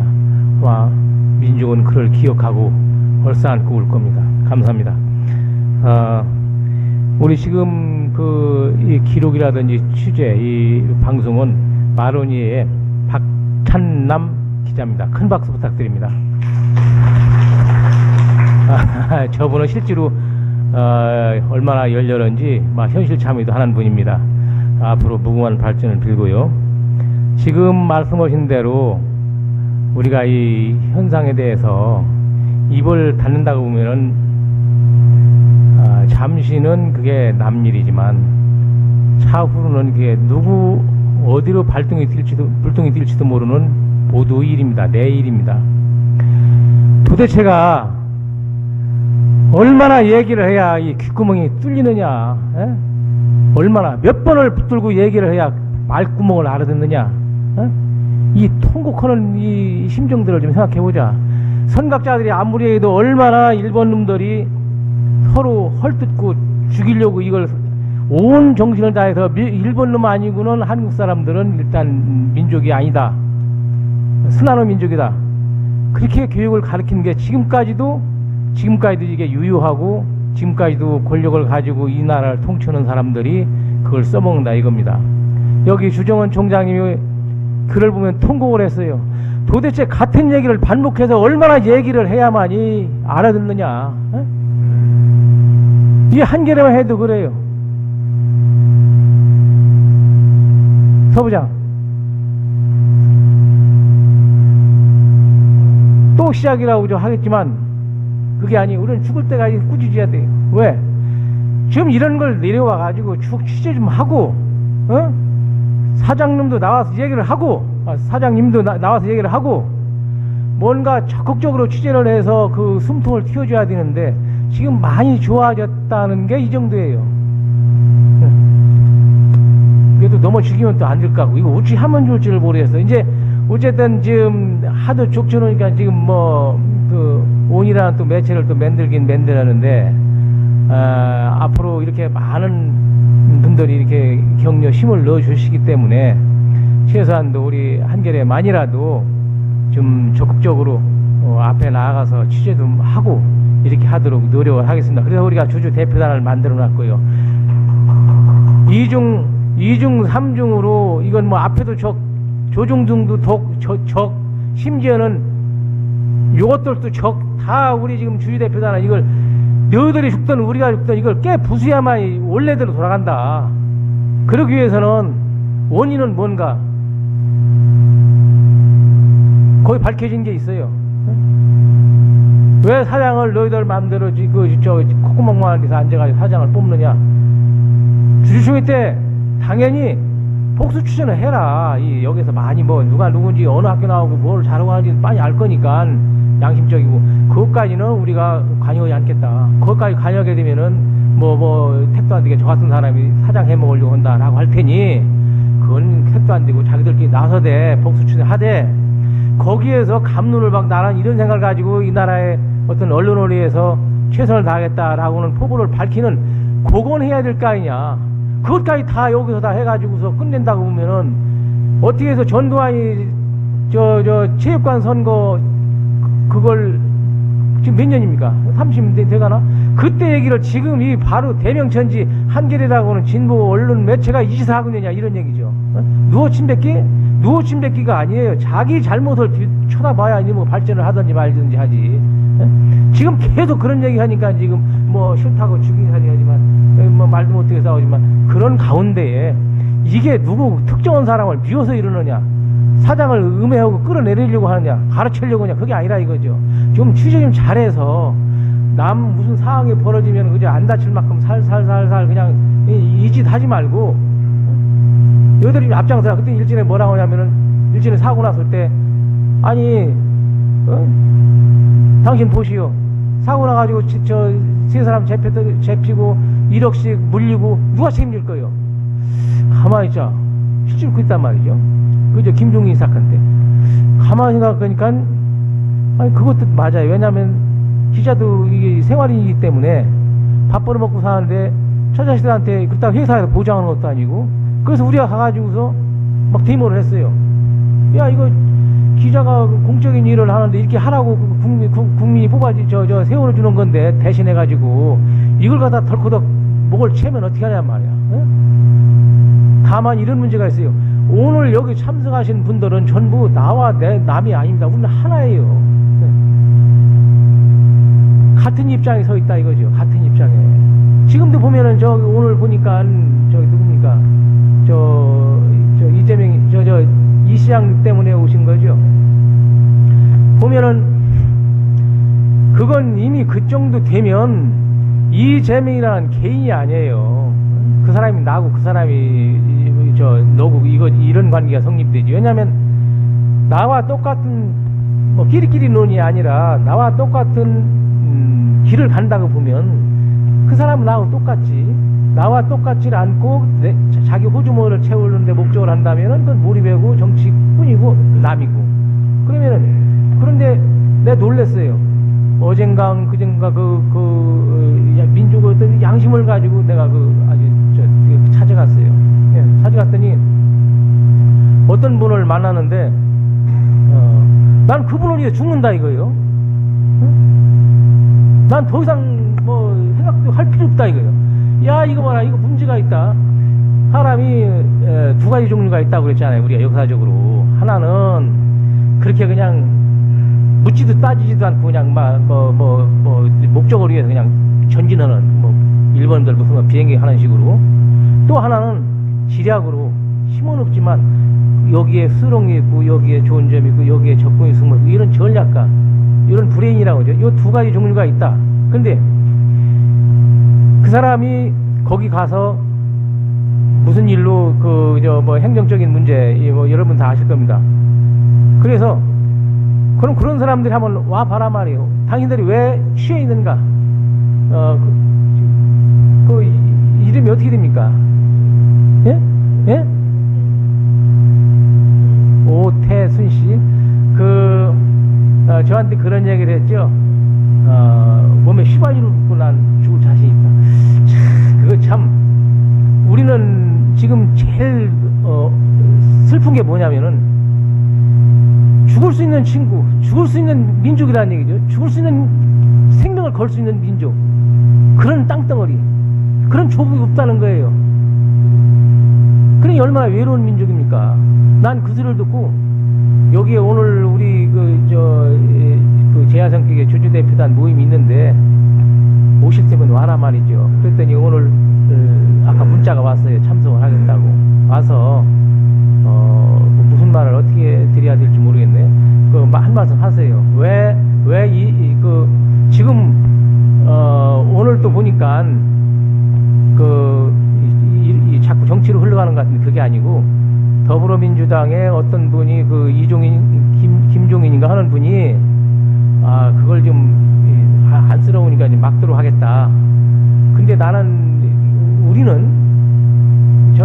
조금 반대합니다. 왜냐면은, 빛을 가린다고 보는 거죠. 최소한도 그분이 여기 나와서 그렇게 뭔가, 투쟁을 할 때는 자기 목숨 정도는 생각을 해야 돼. 많은 국민을 위해서 죽을 때는 죽어줘야 돼. 안 죽고 살면 또 지도자가 되는 거고. 그런데 또 거의 중간에 와가지고서 좀 말려야 되겠다. 이거 몸도 상할 것 같고. 그렇게 되면 결국은 좀 미완의 혁명이 되지 않나. 나름대로 이런 부족한 생각을 해봤어요. 자, 나와서 어느 분이 한번 그래? 네.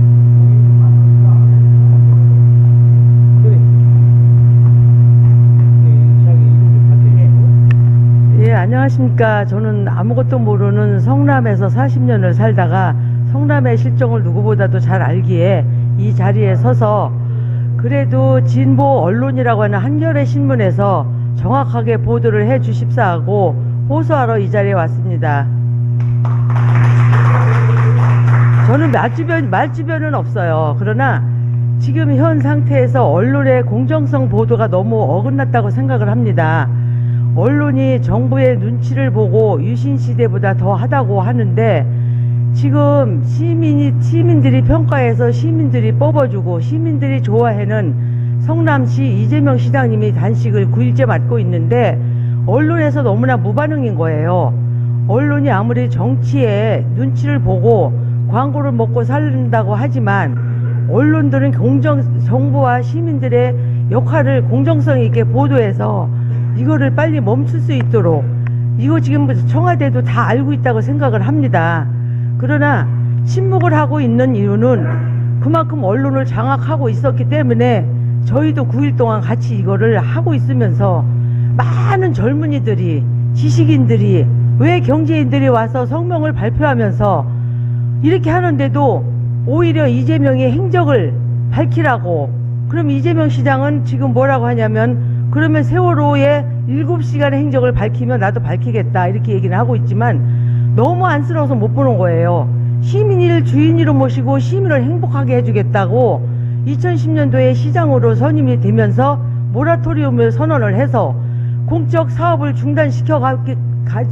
중단시키며까지 그 전임 새누리당 시장이 빚을 지고 간 7,400억의 돈을 갚아서 그 이자로도 시민을 행복하게 해주고 시민들의 만족도가 엄청 펄펄 끓는데 왜 이재명 시장을 볼모로 해가지고 이렇게 정부에서 못 살게 하는 건지 외국에서도 다른 지방자치에서도 이거를 모델로 삼겠다고 엄청 많은 분들이 벤치마킹을 해놓습니다. 그럼 이게 대한민국의 자랑이 아니겠습니까? 저는 아무것도 모르는 성남 시민의 주부이지만 시민이지만 내 자식들을 위해서라도 내가 여기에서 언론들이 무슨 역할을 해나 9일 동안 보러 왔는데 보수의 언론들은 눈 감고 있고 대한민국의 살림을 걸머쥐고 투명하게 살림을 하고 시민들한테 약속한 거를 하나하나 지켜나가면서 정부에서 못하는 복지를 해나가고 있는 이재명 시장을 왜 죽이려고 하는지 저는 언론이 문제라고 생각을 해요. 언론들이 공정성 있게 보도를 한다면 이렇게까지 9일까지는 끌고 갈 거라고 생각을 안 합니다.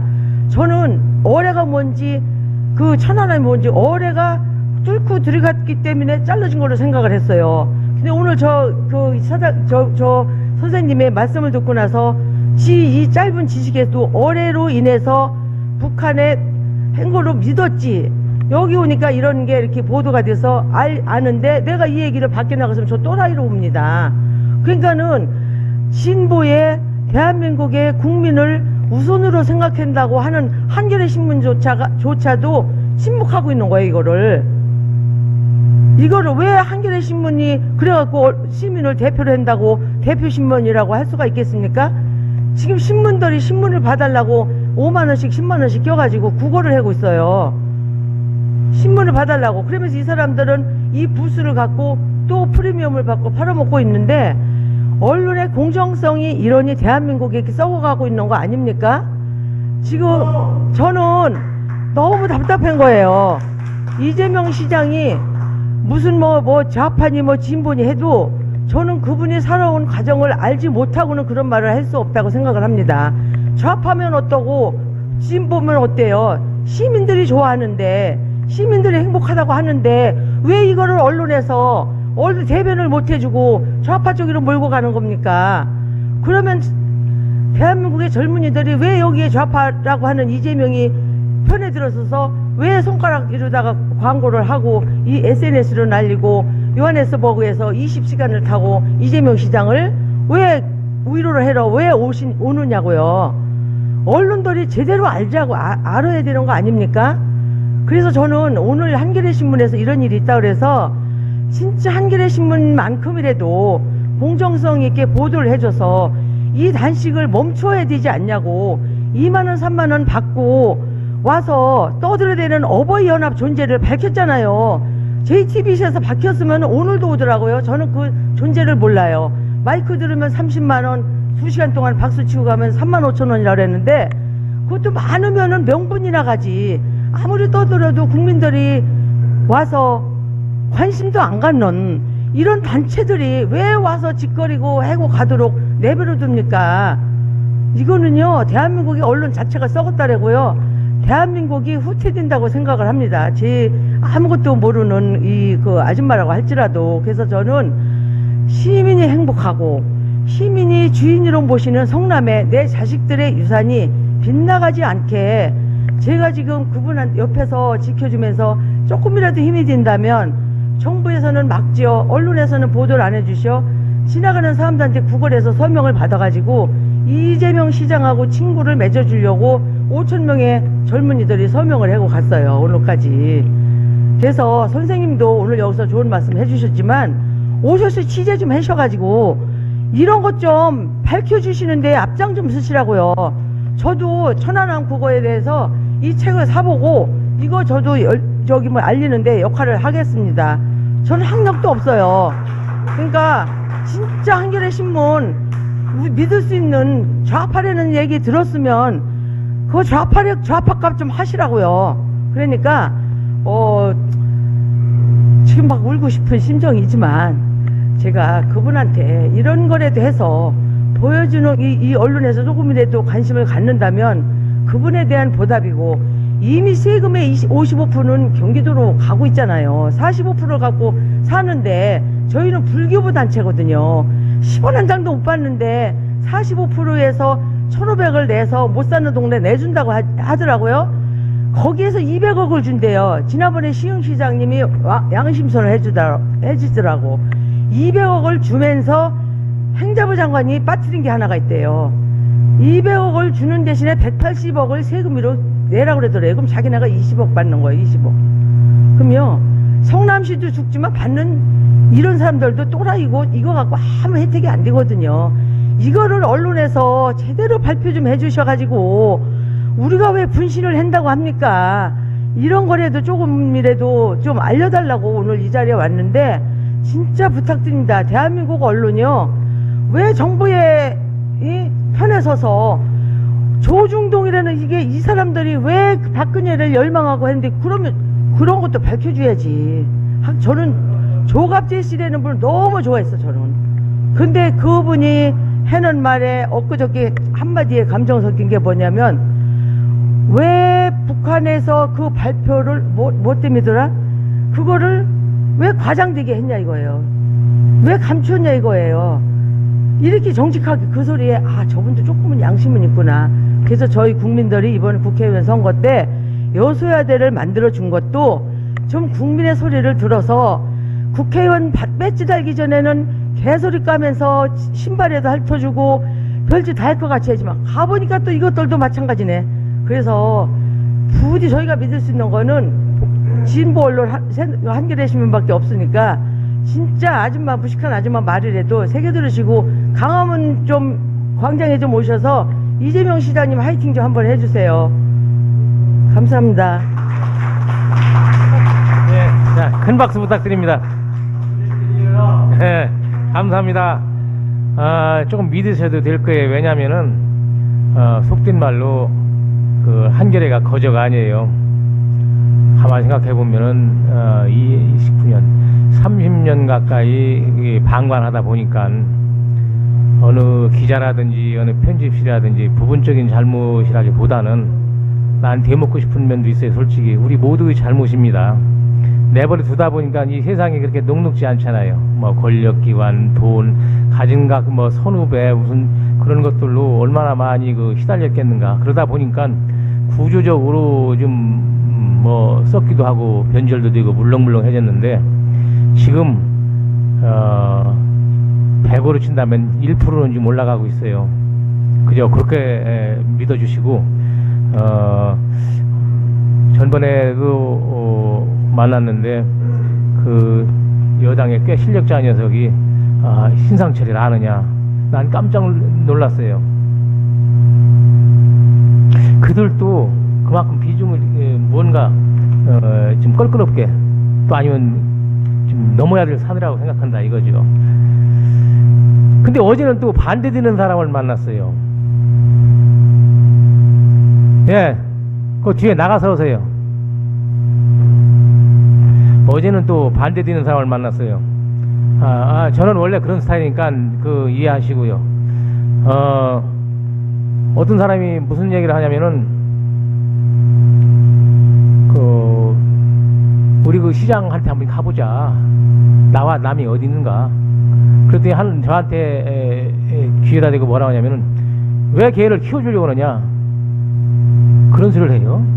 왜 개를 키워주려고 하느냐. 그래서 지금 기억나는 게 제야 독재라는 얘기가 있어요. 제야 독재. 이건 거슬러 올라가면은 일제가 아까 말씀드린 대로 국민 분열로 민족을 말살시키려고 한 게 지금까지 연결되고 있다. 누가 누구를 키워주느냐, 나이가 적어서 키워주느냐, 더 커봤자 클 이유가 없지. 그런 생각을 가지고 있게끔 만드는데 아직까지도 우리가 피해를 보고 헤어나지 못하고 그 속에 빠져 있는 거예요. 그 사람은 나고 내가 그 사람인 거예요. 난 그래서 어제 내 그 모습을 보고 얼마나 사람이 아름다우면 저렇게 아름다울까. 예? 그런데 아마 물어보는 게 혹시 이해관계가 있느냐고 물어보는 것도 있을 거예요. 이해관계도 없이 그냥 좋아가지고 어떻게 보면 뭐 한없는 사랑이지. 원래 우리 민족이 그런 민족이었어요. 일제 침략 받기 전까지만 해도 전투에 나가면 맨 앞장 나가가지고 싸우고 여러분들 아시겠죠? 황태현 싸움에도 지금지 원이대당 시천주 조화정 21자 요해가면서 맨 앞자리 이게 전투 나갔다고 죽창가지고 남이 죽기보다 내가 먼저 죽었단 말이에요.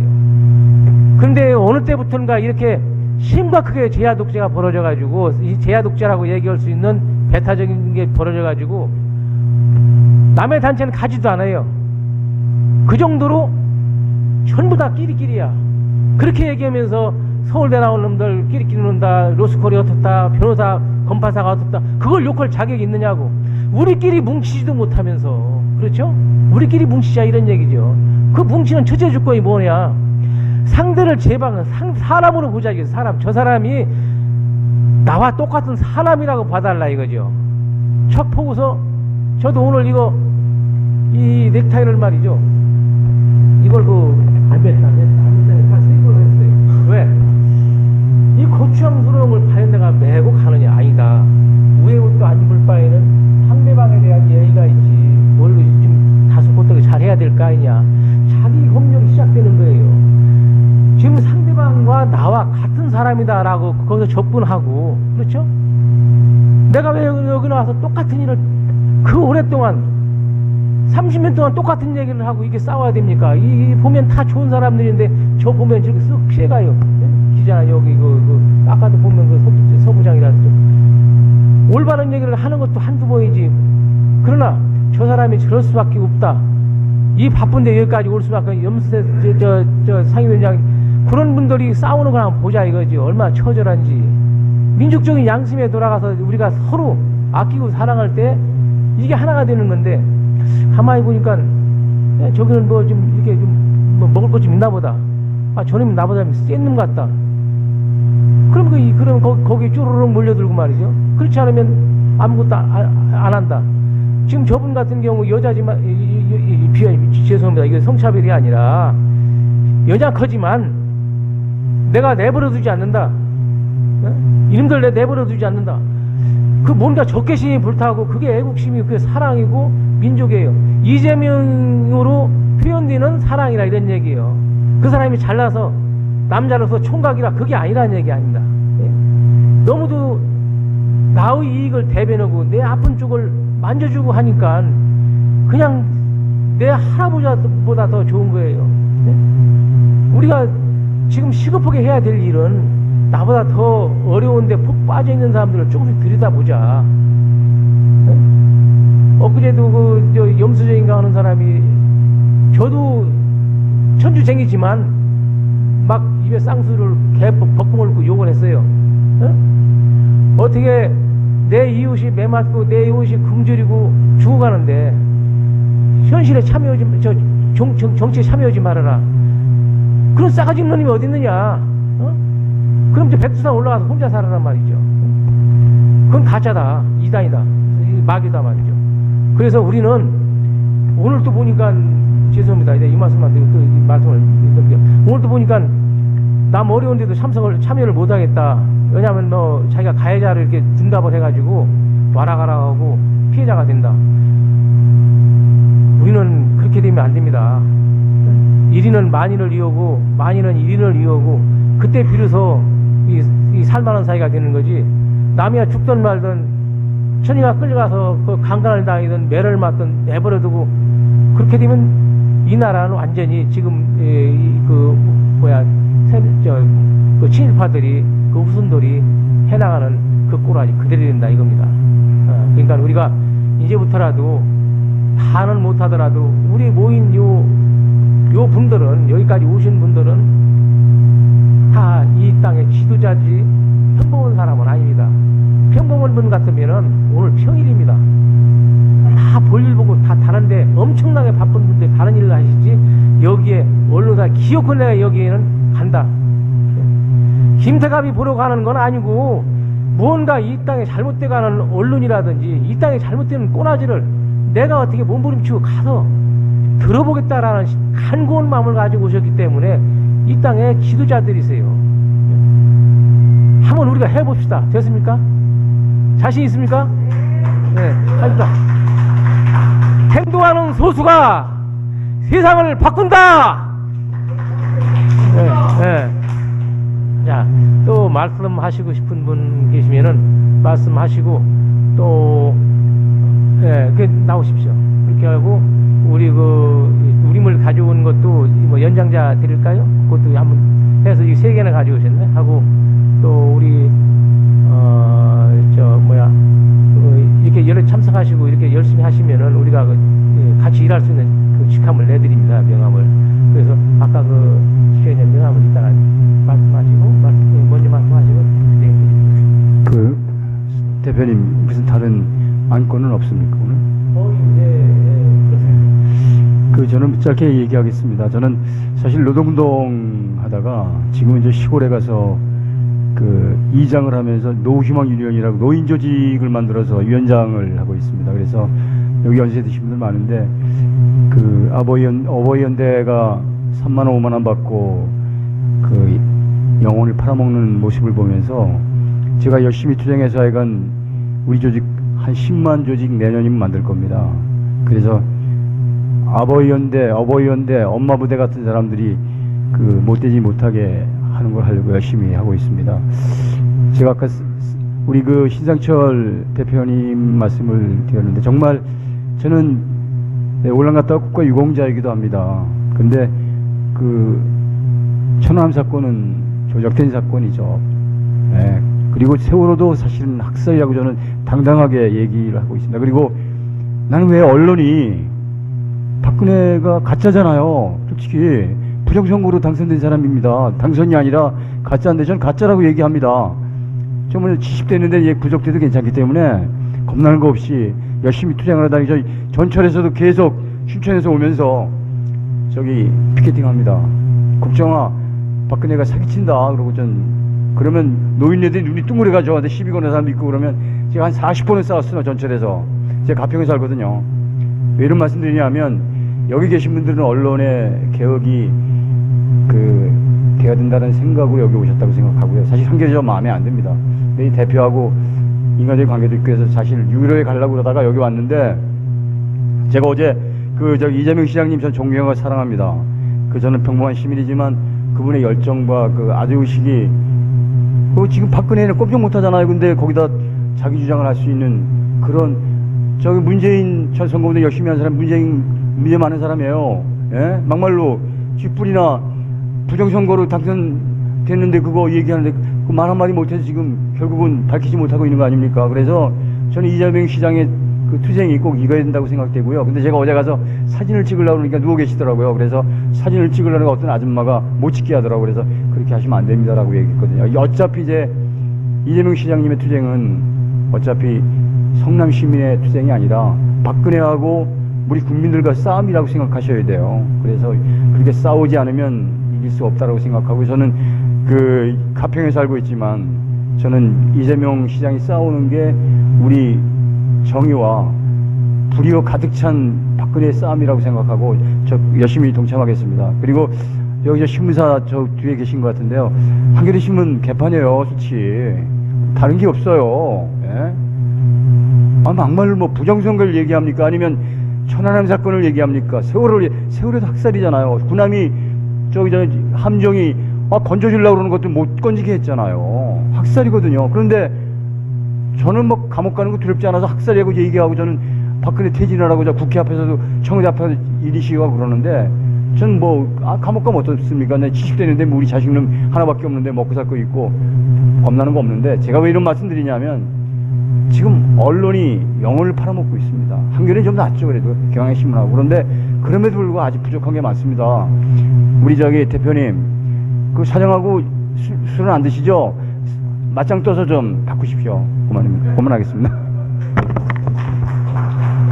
예, 염승대 큰 박수 부탁드립니다. 예, 그 문제는 여러분들이 보신 바와 같이 우리가 지금 숫자는 적지만 우리 뭐 최성민 지도께서도 열심히 노력하시고 절대로 야합하는 일은 없을 겁니다. 야합할 그런 군번도 아니고. 예. 다만 이제 두 가지 정도 그 우리가 지금 수면 위에 떠오른 게 있어요. 하나는 그 사장 선출 방식에 대해서 잘못됐다.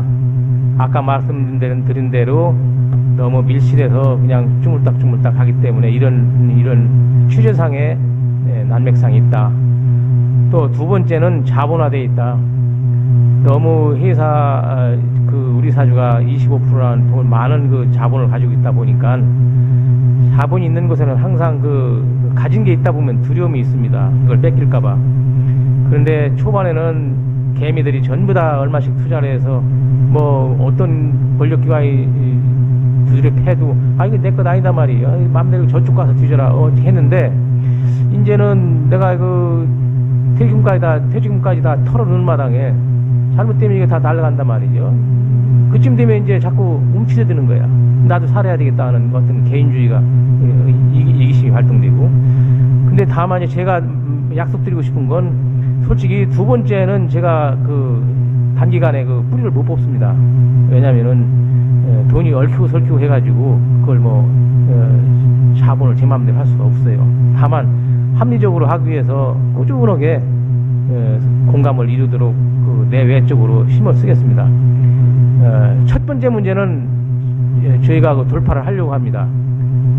그건 뭐냐면 사장 선출을 지금처럼 해가지고는 이 올바른 취재라든지 기자들이 마음껏 자기 능력 발휘를 못하게 돼 있어요.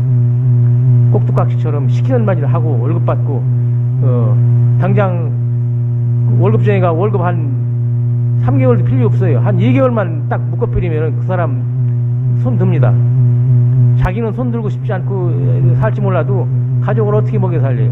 돈 내놔라, 학비 달라. 그러니까 요 손쉬운 거 내년 얼마 안 남았는데 주총 때 사장 선출 문제만은 혼신을 다해서 백범균형에서 주주들이 만장일치로 손들 수 있는 사람, 승복할 수 있는 사람, 잘 해보겠다는 사람, 당연히 그 사람에게 명예와 돈을 올려줘야지. 그냥 말해도 안 듣고 취재하라고 소스를 줘도 취재도 안 하고 그럼 아마 뭐 먹고 사는지 모르겠어 아마. 어디 저 정부에서 돈 주는 거나 있는지 아니면 어디 권력기관에 돈 주는 거나 있는지. 이놈의 새끼들 아무 소리도 저거 하니까 억울한 소리도 막 해도 또 안 듣겠지. 자, 이렇게 얘기를 해봅니다. 악한 소리 하려니 그 사람은 또 얼마나 마음이 또 좀 쓰리겠어요. 그렇게 하시고 이제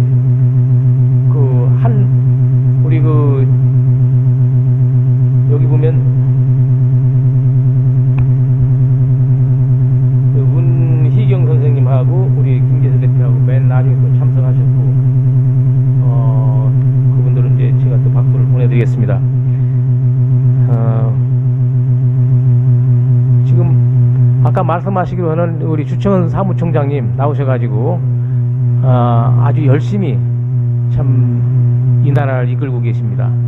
이 제야를 이끌고 계십니다. 나오십시오.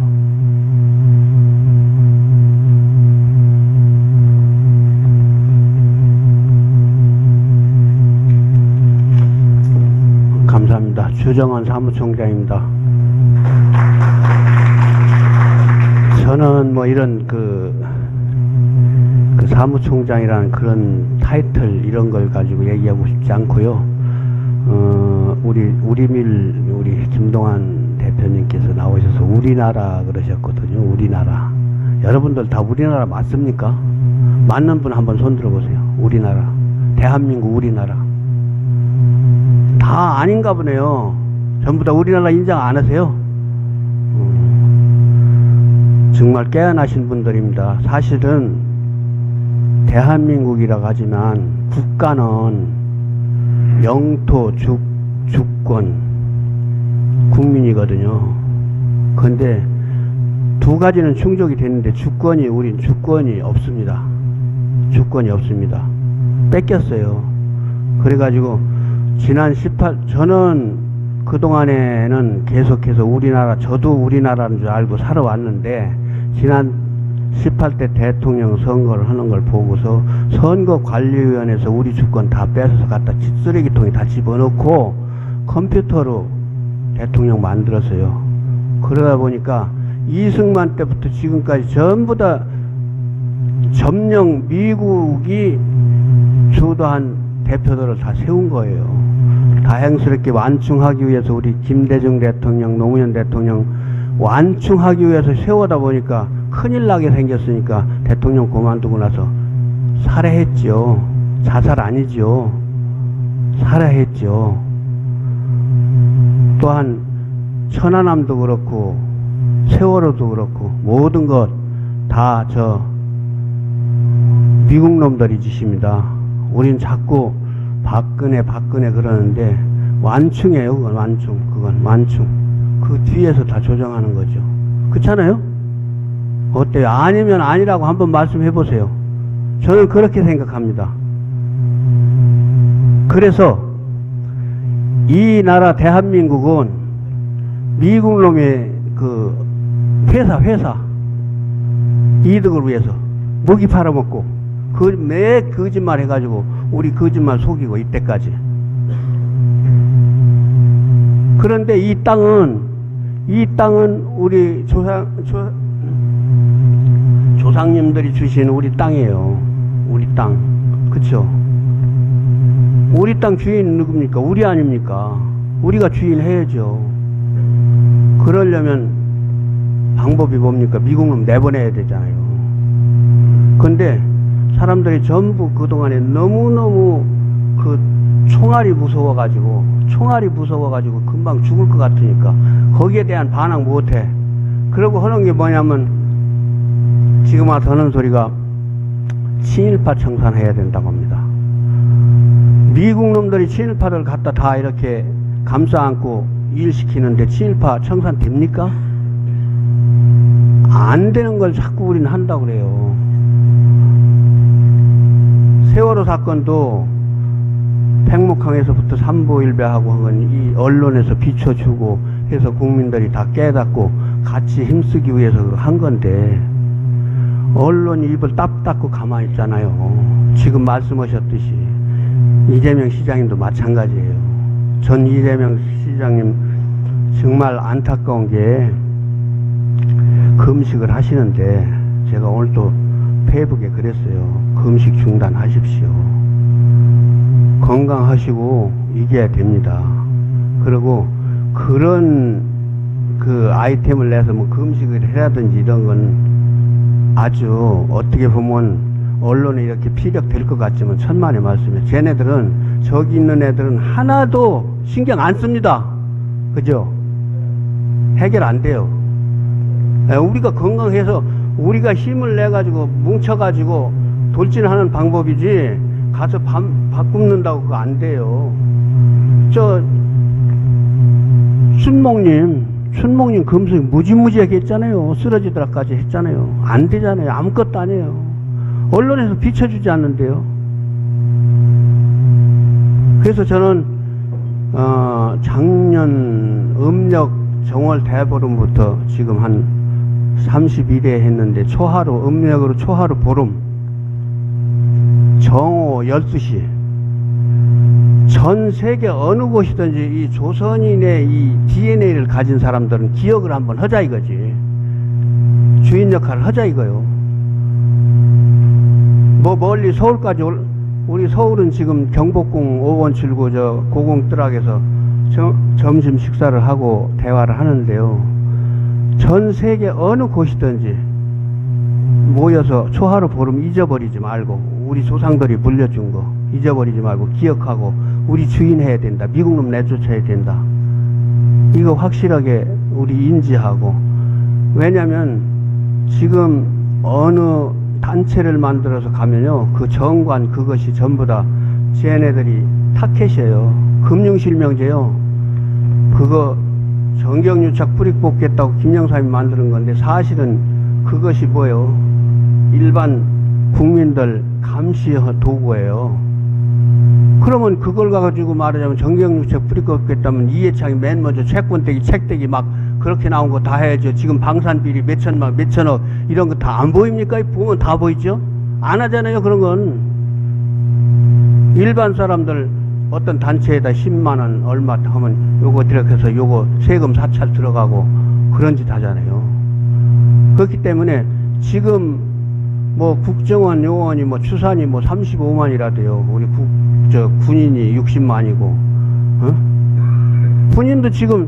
군인도 우리 새끼 나가지고 군대 보내 우리 국민 생명 보호하는 줄 아세요? 아니잖아요. 미국은 명령에 그냥 저 연평도 포격 딱 떨어지니까 빨리 물어봐. 저기 포 떨어졌는데 미국한테 물어봐. 어떻게 해야 되나 말아야 되나.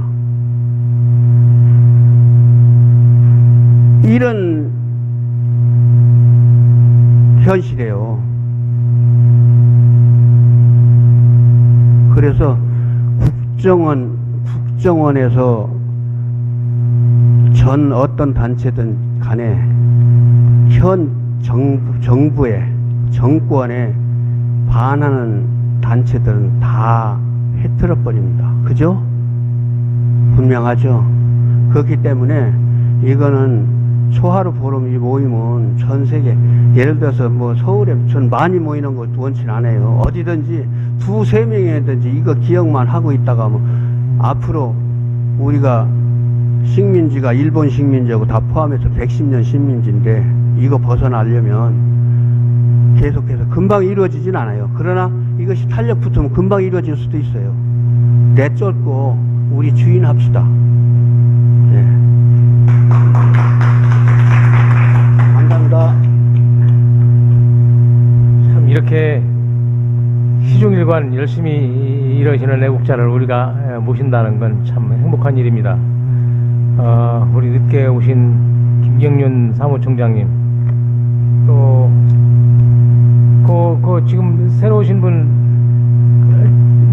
맨 왼쪽에 그 흰옷 입으신 분 하실 말씀 한번 나와서 그래요? 그냥 듣기만 하시겠습니까? 예. 우리 김경륜 그래요? 그래요.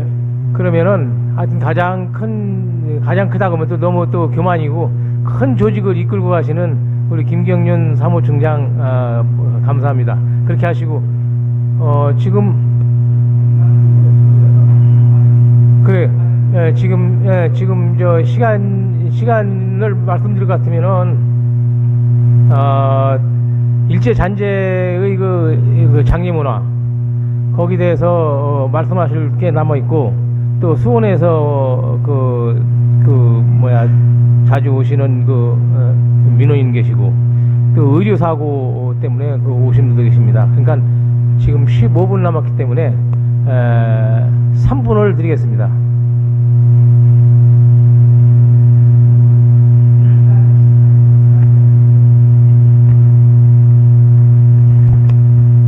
네, 감사합니다. 사법독립군 강남구입니다.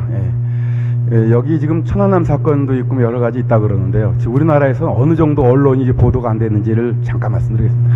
저는요, 제가 16년 동안 검찰, 대법원 헌법재판소까지 진 사건을 새로운 증거 없이 다시 수사시켜가지고 고등법원 확정 판결까지 받아놓은 사람입니다. 이거는 KBS 추정 60분에서 2012년 2월 1일 날 방송 예정이었는데 이거는 의혹이 아니라 증거, 판결문 있고 한 사건이 우리나라에서 어느 정도로 180도 뒤집어져도 우리가 많은 의혹을 갖고 있습니다. 네.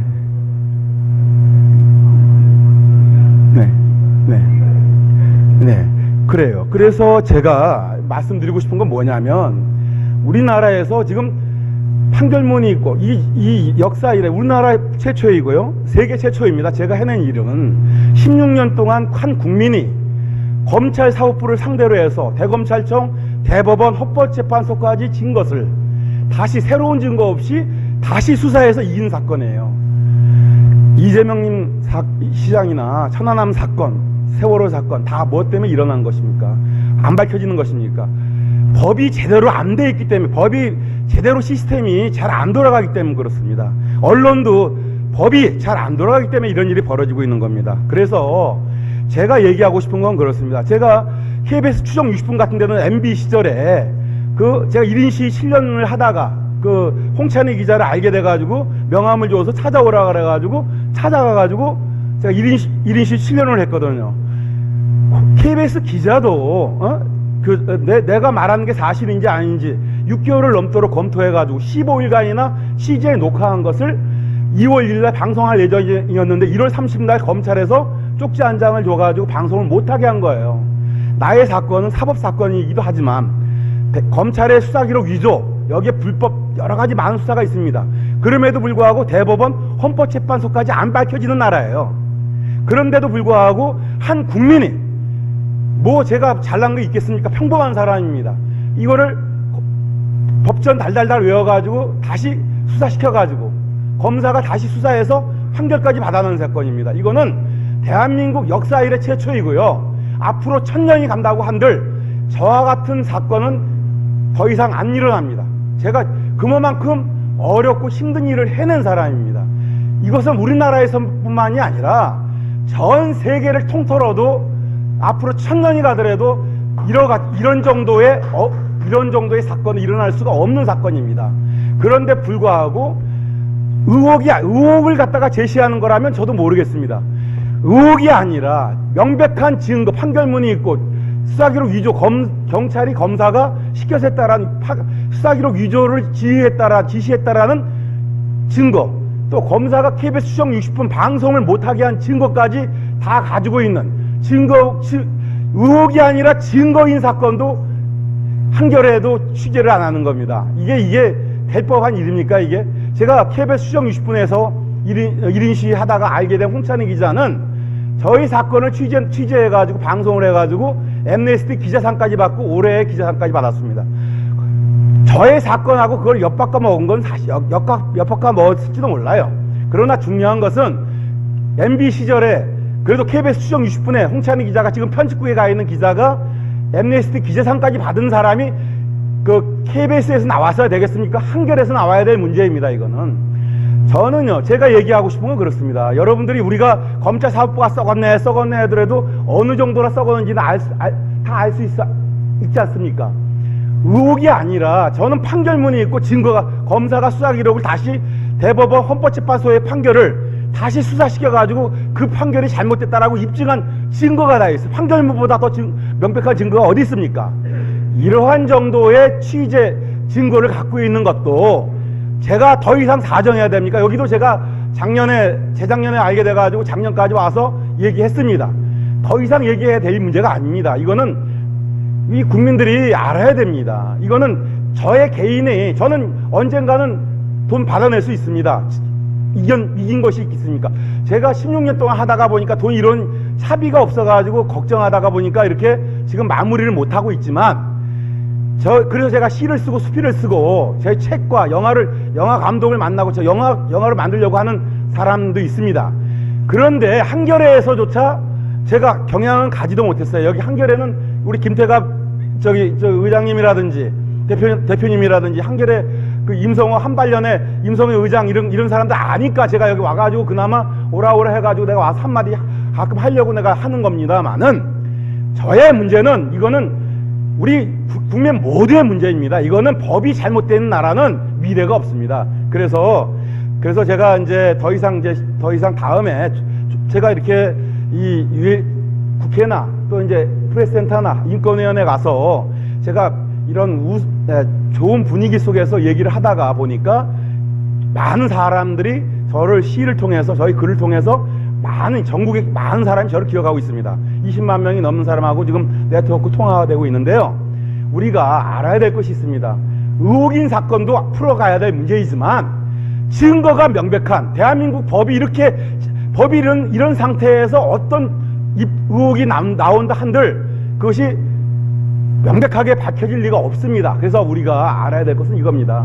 저의 증거 다시 검사가 대법원 헌법재판소의 판결을 다시 수사시켜가지고 이건 새로운 증거 없이 재심으로 만들어진 사건이 아니에요. 그렇기 때문에 우리가 이런 것들을 알아서 우리가 국민 모두의 승리로 저는 한 개인의 승리로 만들기보다는 대한민국 모두의 승리, 전 세계 73억의 모든 국민들이, 모든 세계 시민들이 저의 사건을 통해서 용기를 잃지 말고 희망을 잃지 않고 꿈과 희망을 찾으라는 그런 의미에서 저는 앞으로도 꾸준히 저의 일을 정진해 나가겠습니다. 저의 일에도 아낌없는 박수를 부탁드리겠습니다. 감사합니다. 감사합니다. 배임죄 및 대금화 사건의 위증 사건입니다. 위증 사건. 배임죄의 사점은 그래서 이게 중요한 거는 그래 사실은 우리 강남구 선생은 그 글을 읽어보면 아주 그냥 절절하고 너무 글도 잘 쓰십니다. 언젠가는 저분의 그 일대기라고 할까 고생한 게 다 나타나리라고 봅니다. 지금 우리가 강남구 선생을 통해서 알다시피 우리 한국에 그렇게 엄청난 피해를 받고 정신세계가 다 멈춰버린 그 사건 당시로 입만 열면 그 세계를 벗어나지 못하는 그런 안타까움을 우리가 지금 볼 수가 있습니다. 우리 마음속으로 크게 유주를 보냅시다. 이번에는 그 일제 잔재에 대해서 그 애타시는 분들이 계십니다. 아 그래요? 예, 그렇게 하십시다. 예, 그래 2분밖에 예.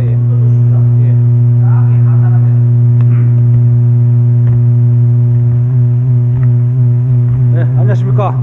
성남에서 온 이정우입니다.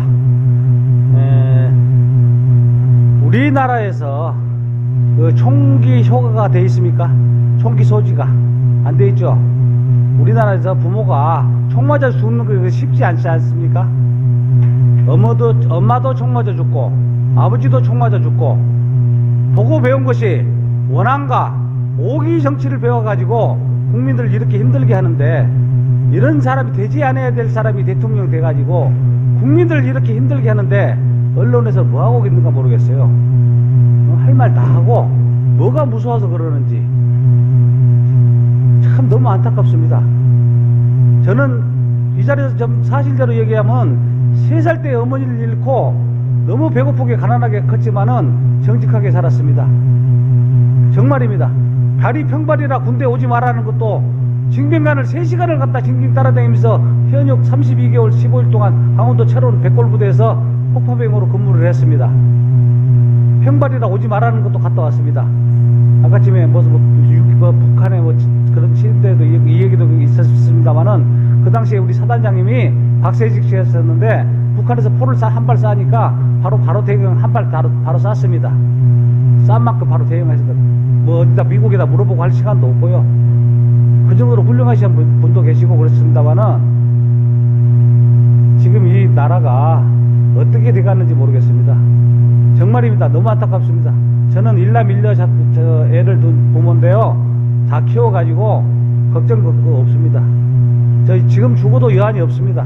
살 만큼 다 살았고 자식도 잘 가르쳐가지고 잘 커가지고 H그룹에 3년 전에 공채로 들어갔습니다. 연봉도 많이 받고.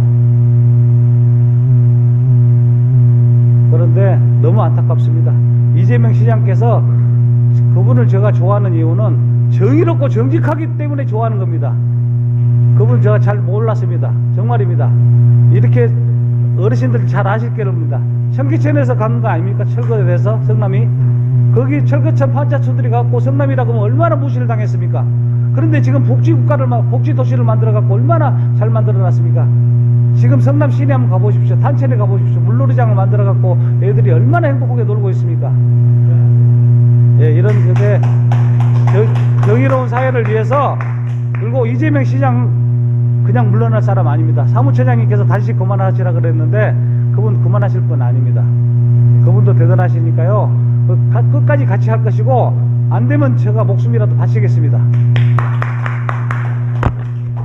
아, 참 진짜 행복한 이재명입니다.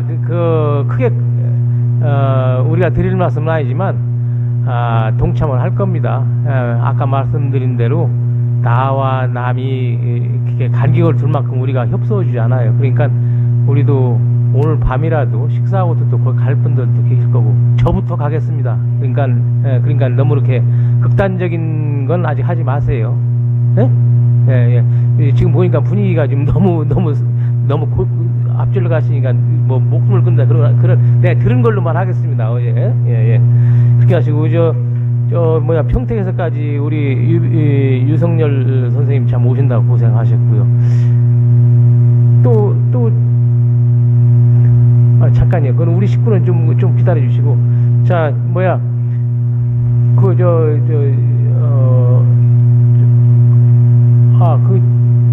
어디 가셨나? 지금 명함 우리가 제작을 해서 여기 자주 참석하시는 분들에게는 내드리는데, 지금 오늘 편찮으세요. 그래가지고 그걸 다음에 그럼 드리도록 하세요. 다음에. 그리고 한 분은 지금 아까 얘기하고 가셨고, 그럼 이건 가져가시고요. 이걸 주시는 거죠? 예? 아유, 얘기를 해. 주면 준다고, 자기가 얘기를 확실하게 하지. 자. 쓸데없는 말. 이렇게 오늘 참 좋은 음식을 가지고 있어요. 오늘 고생하신 우리 시사회 대표님 하나 하고, 또 제일 연로우시니까 우리 김수남 의장님이 죄송합니다, 주청장님. 예.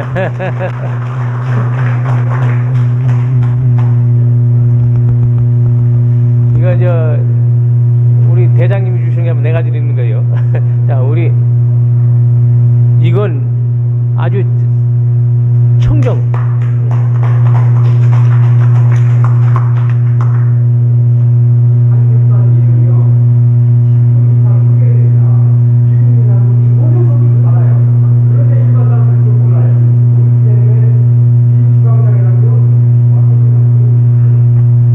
자, 이건 하나는 우리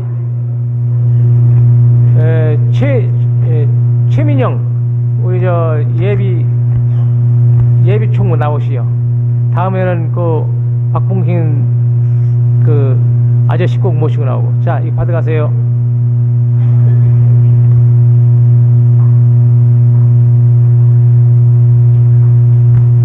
이제 코 꼈다 이제. 이제 우리 지금 보면은 수원에서 오신 분하고 의류사하고 기타 등등 좀 있지만 여기 또 이걸 또 써야 돼요. 지금 7시부터 이 사무실을. 그러니까 우리 가서 출출하고 식사도 좀 하시고 또 더 좋은 시간 갖도록 또 그 자리에서 못다 하신 말씀은 좀 하시고, 이게 진정한 동지의식입니다. 얼마나 좋습니까? 자, 우리 다 정돈하고 요 밑에 속닥거니 그냥 아담한 집이 있기 때문에 그쪽에 가서 저녁 식사를 하시도록 하겠습니다. 큰 박수 부탁드립니다.